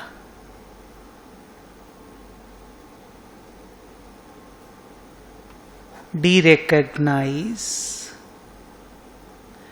Net assets 19 lakh, goodwill 4 lakh, assuming कि पिछले 2 साल में गुडविल इंपेयर नहीं हुआ है 23 लाख, गेन 2 लाख। जर्नल क्या होगा? Investment account debit, 2 net assets, 2 goodwill, 2 profit and loss. तो जर्नल मांगा नहीं है तो हम जर्नल नहीं करके दे रहे हैं, खाली गेन और लॉस निकालने बोला है। तो गेन हुआ है हम लोगों को 2 लाख रुपया का because of change in the status of a parent into an investment entity. तो 9 sums we could do in approximately 1.5 hours, I think, है ना? So let's do some more sums.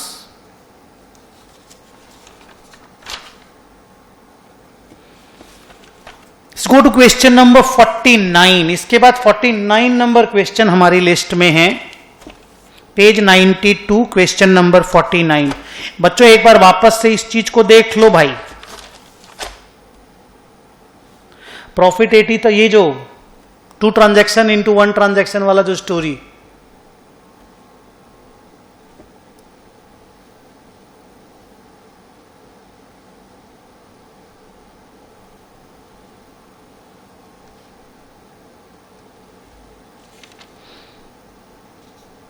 Journal वर्नल वगैरह देख लो।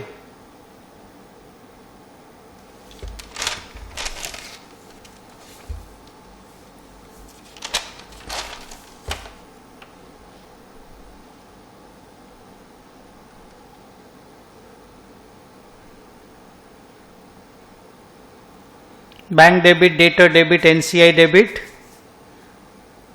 पहला दिन अगर कंट्रोल लॉस हो रहा है, ऐसा अगर थिंकिंग है तो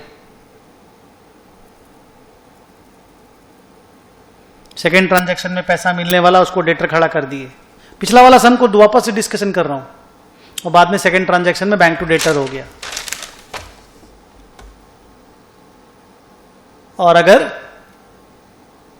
सेकेंड ट्रांजैक्शन के दिन अगर लॉस ऑफ कंट्रोल हो रहा है तो पहला ट्रांजैक्शन में जो पैसा मिला उसको एडवांस मान लेंगे, सेकेंड ट्रांजैक्शन में लॉस ऑफ कंट्रोल की अकाउंटिंग कर लेंगे। ओके, चलो ना, कितना बार बात करेंगे सेम।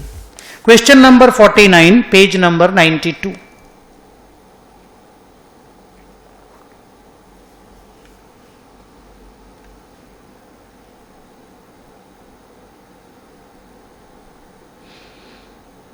आराम से पढ़िएगा।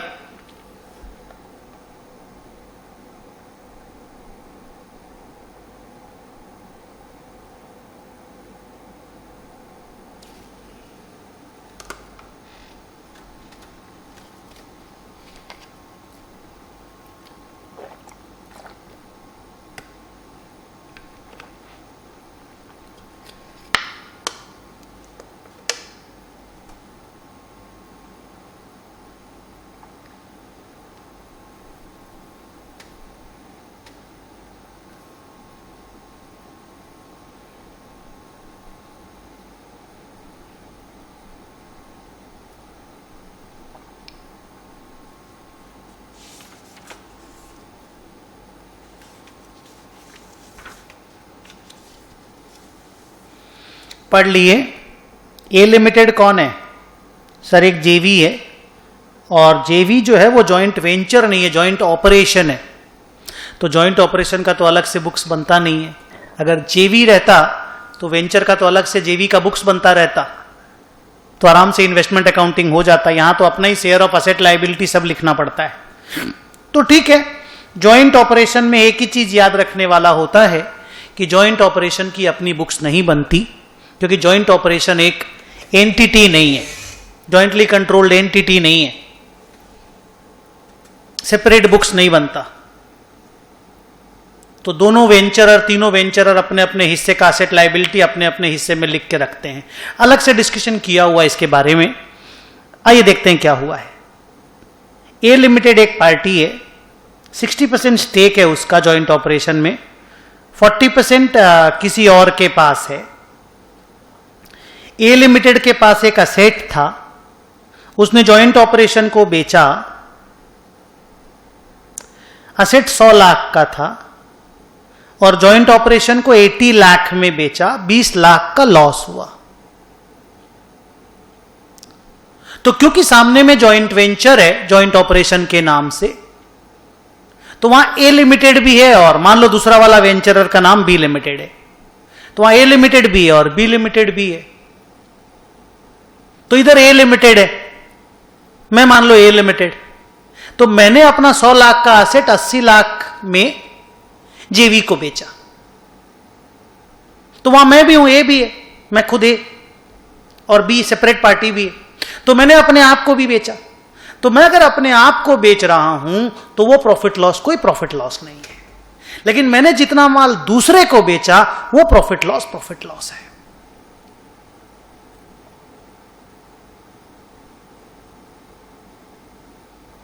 तो मेरे को इसमें ये जो 20 लाख का लॉस हुआ वो मैं 20 लाख नहीं लिखूंगा, इसमें से सिर्फ 8 लाख का लॉस ही मैं रिकॉर्ड करूंगा, क्योंकि 12 लाख का लॉस तो मुझे अपने आप को बेच करके हुआ है। लिखो, when a वेंचरर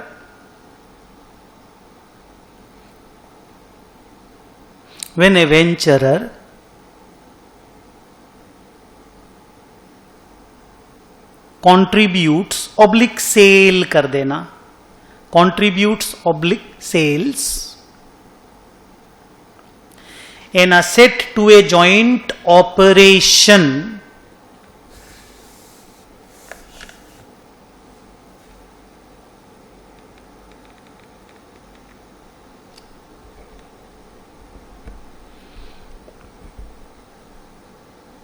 then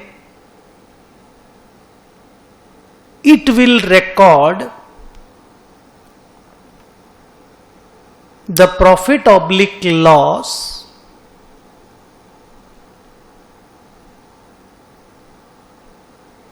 only to the extent of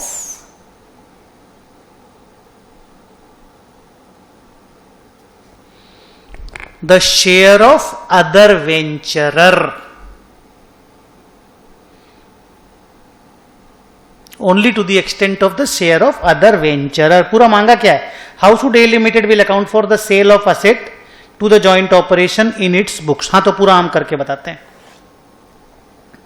तो पहला पॉइंट ये हुआ, अगर मैं एक वेंचरर हूं ए लिमिटेड, मैंने अपने 100 लाख की एसेट 80 लाख में जेवी को दिया और जेवी का सेपरेट बुक्स नहीं बन रहा है, माइंड इट, जेवी का सेपरेट बुक्स अगर नहीं बन रहा है, जॉइंट ऑपरेशन है वो, तो हम सिर्फ उतना ही लॉस लिखेंगे जो दूसरे वाले वेंचरर, मतलब हम ये मानेंगे कि हमने 40% of my asset is sold to B, इस तरह से अकाउंटिंग होगा।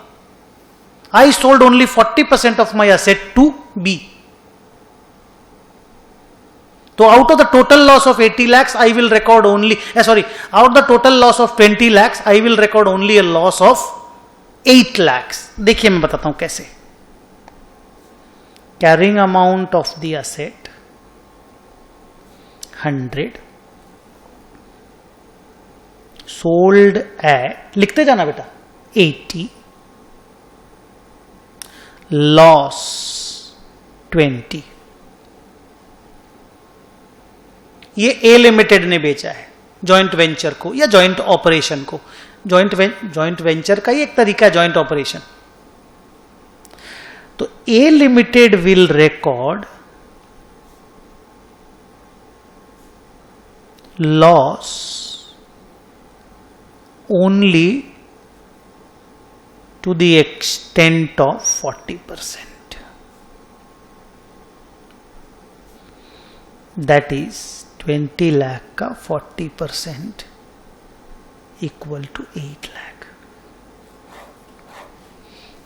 और इसमें क्योंकि जॉइंट वेंचर का अलग से कोई बुक्स नहीं बनता, जेवी का सेपरेट बुक्स नहीं है, क्योंकि वो जॉइंट ऑपरेशन के फॉर्म में है, तो हर पार्टी अपना शेयर ऑफ असेट लायबिलिटी खुद रखेगा बुक्स में। तो यहां हम ए लिमिटेड हैं, 60% ऑफ द असेट हमको खुद अपने बुक्स में रखना है। तो हम ये मानेंगे कि हमने अपनी असेट का 40% ही सेल किया। तो अगर हम इसका 40% सेल किए तो हम 40 लाख की असेट को 32 लाख में बेचे और हमको 8 लाख का लॉस हुआ,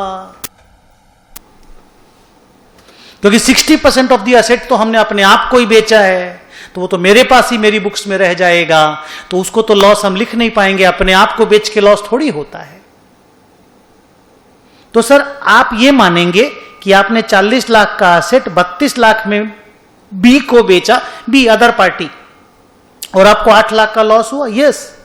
तो सर मांगा तो ये है कि how should A will account for this transaction. तो आप इतना लिख के भी आ सकते हो कि इस पूरे लॉस में से ए 8 लाख का लॉस लिखेगा। और अच्छा से एक्सप्लेन करना हो तो लिखो A limited will record this sale as if it has sold 40% of its asset।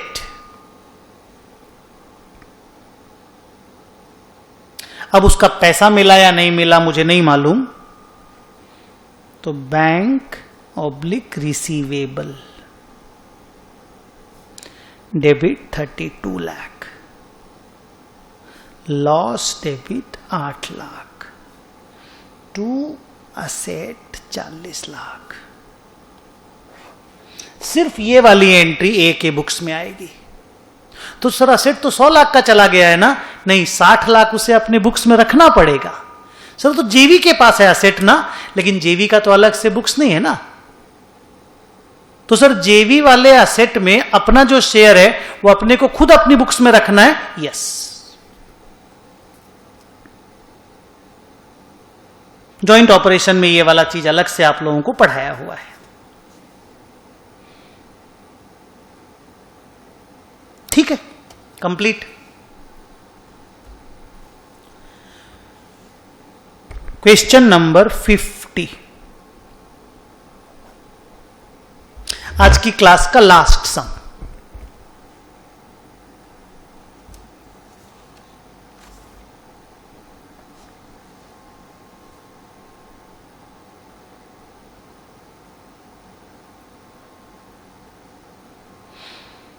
पढ़िए अच्छे से।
पढ़ लिए।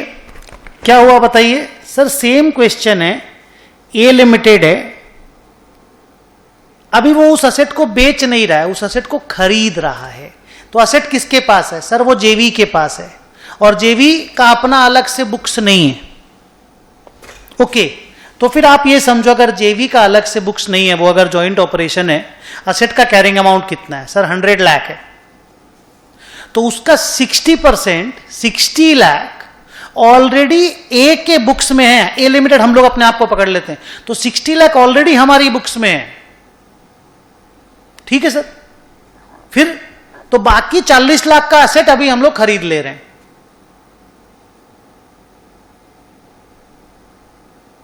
तो सर वो तो 80 लाख में हम लोग पूरा असेट खरीद रहे हैं, तो हम लोगों को 40% का अकाउंटिंग अभी करना है, क्योंकि 60% का अकाउंटिंग ऑलरेडी हमारी बुक्स में है। हमने भी तो कंट्रीब्यूट किया होगा ना उस असेट को जब खरीदा गया होगा। जेवी में जब वो असेट खरीदा था, जेवी में 100 लाख में, तो 60 लाख हम भी तो दिए होंगे। तो असेट टू बैंक हम भी लिखे होंगे, असेट टू बैंक बी भी लिखा होगा, B is the other party. अब हम पूरी असेट को 80 लाख में खरीद लीजिए, बिकॉज जेवी के लिए वो असेट 100 लाख का था। अब हम 80 लाख में खरीद लिए, तो हम तो 40% स्टेक इन और खरीदे, तो हम तो 32 लाख का ही पेमेंट करेंगे ना अभी। तो सर फिर असेट तो हमारी बुक्स में 92 हो जाएगा, जबकि हम तो 80 में खरीदे हैं। तो सर असेट में तो लॉस है 12 लाख रुपया का। भाई जेवी के ट्रांजैक्शन में तो पूरा में तो 12 लाख रुपया का लॉस हुआ ना, माने 20 लाख का लॉस हुआ ना। 100 लाख का असेट अगर जेवी ने 80 लाख में बेचा, तो जेवी को तो 20 लाख का लॉस हुआ, तो उस 20 लाख में 12 लाख का लॉस तो आपका भी है। हाँ है, हम लोग का है वो 12 लाख का लॉस। तो सर लिखेंगे नहीं? अभी नहीं लिखेंगे। We will record this 12 lakh का loss when we will sell it to the outsiders. Till that time our asset will be overstated. लिखो,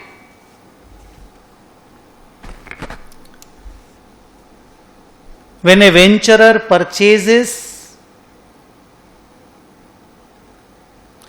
an asset from a joint operation,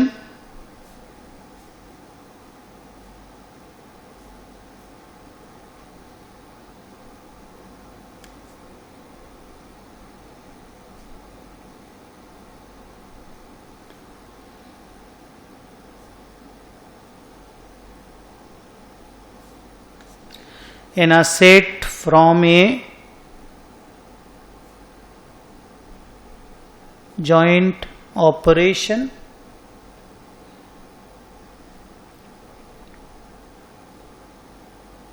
then its share of loss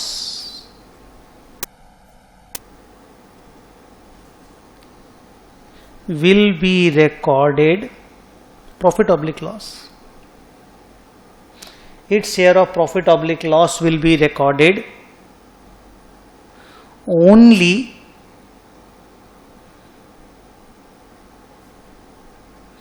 when the asset is sold to a third party.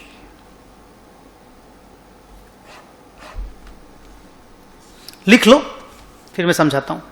अच्छा आइए पहले बताइए carrying amount of the asset कितना था? 100। ठीक है। Sold at कितना? सर हम लोग खरीदे हैं। हाँ जेवी ने कितना में बेचा? 80। कितने का लॉस हुआ जेवी को? 20। आवर शेयर कितना है? Our share means as share 60%, that is 12 lakh. तो सर हम लोग ये 12 लाख का लॉस लिखेंगे ना अपना बुक्स में? लिखेंगे, अभी नहीं, तब जब हम लोग इस असेट को बाजार में बेच देंगे। तो सर अभी क्या सीन है? अभी हमारे बुक में असेट 92 लाख में रहेगा। सर 92 कैसे? 60 जब हम दिए थे तब असेट लिखे थे, कंट्रीब्यूशन किए थे ना उस वक्त जब असेट 100 लाख में जेवी ने खरीदा था, तो 60 हम उस वक्त लिख लिए थे, और अभी 40% और खरीद लिए, तो उसके लिए हम 32 ही तो पेमेंट करेंगे ना, क्योंकि 80 लाख में पूरा असेट खरीदे हैं, तो 40% ऑफ 80 इज 32। तो मेरे बुक में असेट 60 प्लस 32 में आ जाएगा। मैं आपको लिखा देता हूं।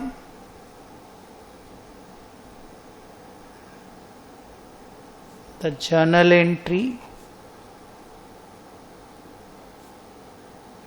On purchase asset account debit to bank oblique payable 32.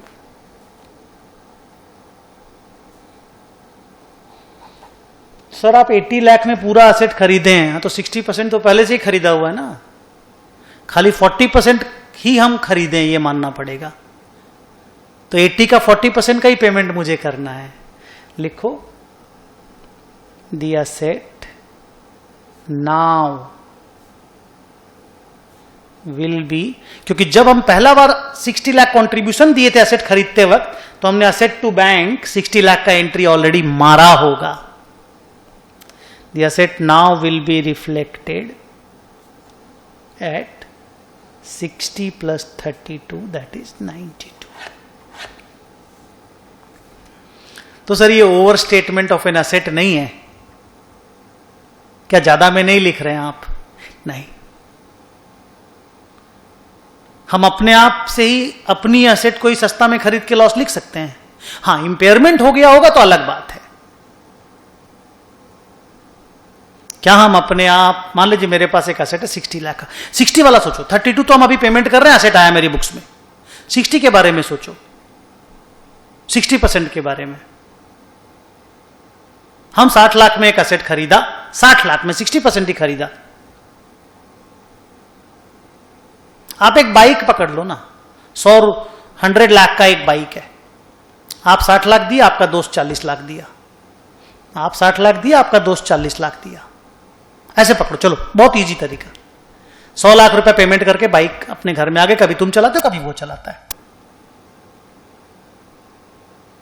अब आप वो बाइक खरीद लिए 80 लाख, पहले 60 लाख आप दिए, अब वो बाइक आप 80 लाख में खरीद लिए। तो 80 लाख में खरीद लिए तो उसको थोड़ी 80 लाख रुपए दे देंगे, वो तो साला 40 लाख ही दिया था, 40% बाइक का ओनर है। तो 80 लाख का 40% 32 लाख ही तुमसे लेगा ना, तो तुम 32 लाख पेमेंट करो, बाइक तुम्हारी हो गई। तो ये रहा बाइक टू बैंक 32 लाख। पर सर बाइक तो 80 लाख का फेयर वैल्यू था ना। हाँ, तो सर अपने 60 लाख का भी तो वैल्यू 48 होना चाहिए, तब ना 48 प्लस 32 80 होगा अपने बुक्स में। नहीं, अपने क्या ऐसा कर सकते हैं कि 60 लाख में हमको एसेट खरीदे, फिर बाद में उसी एसेट को वापस से 48 में खरीद लिए? हाँ, इंपेयरमेंट होने से इंपेयरमेंट अकाउंटिंग हम कर देंगे, पर अभी इंपेयरमेंट वाला सीन तो दिया नहीं है। तो सर अभी अपने बुक्स में असेट 92 रहेगा। यस, अगर PL2 असेट 12 लाख लिखना, इंपेयरमेंट लॉस टू असेट, तो क्वेश्चन में हिंट देगा, खाली मार्केट प्राइस गिर जाने से लॉस नहीं होता है। ये लॉस हम लोग लिखेंगे when this is sold to the outsider. So आज की क्लास खत्म। हम लोगों ने कितने सम बना लिए मैं बताऊं बच्चों? हम लोगों ने आज कितने सम बना लिए? 1 2 3 4 5 6 7 8 9 10 11 सम्स बना लिए। 1 2 3 4 5 6 7 8 9 10 11 सम्स और पेंडिंग है, तो वो नेक्स्ट वाली क्लास में करेंगे। आज की क्लास कंप्लीट हो गई। चलो नेक्स्ट क्लास में मिलते हैं।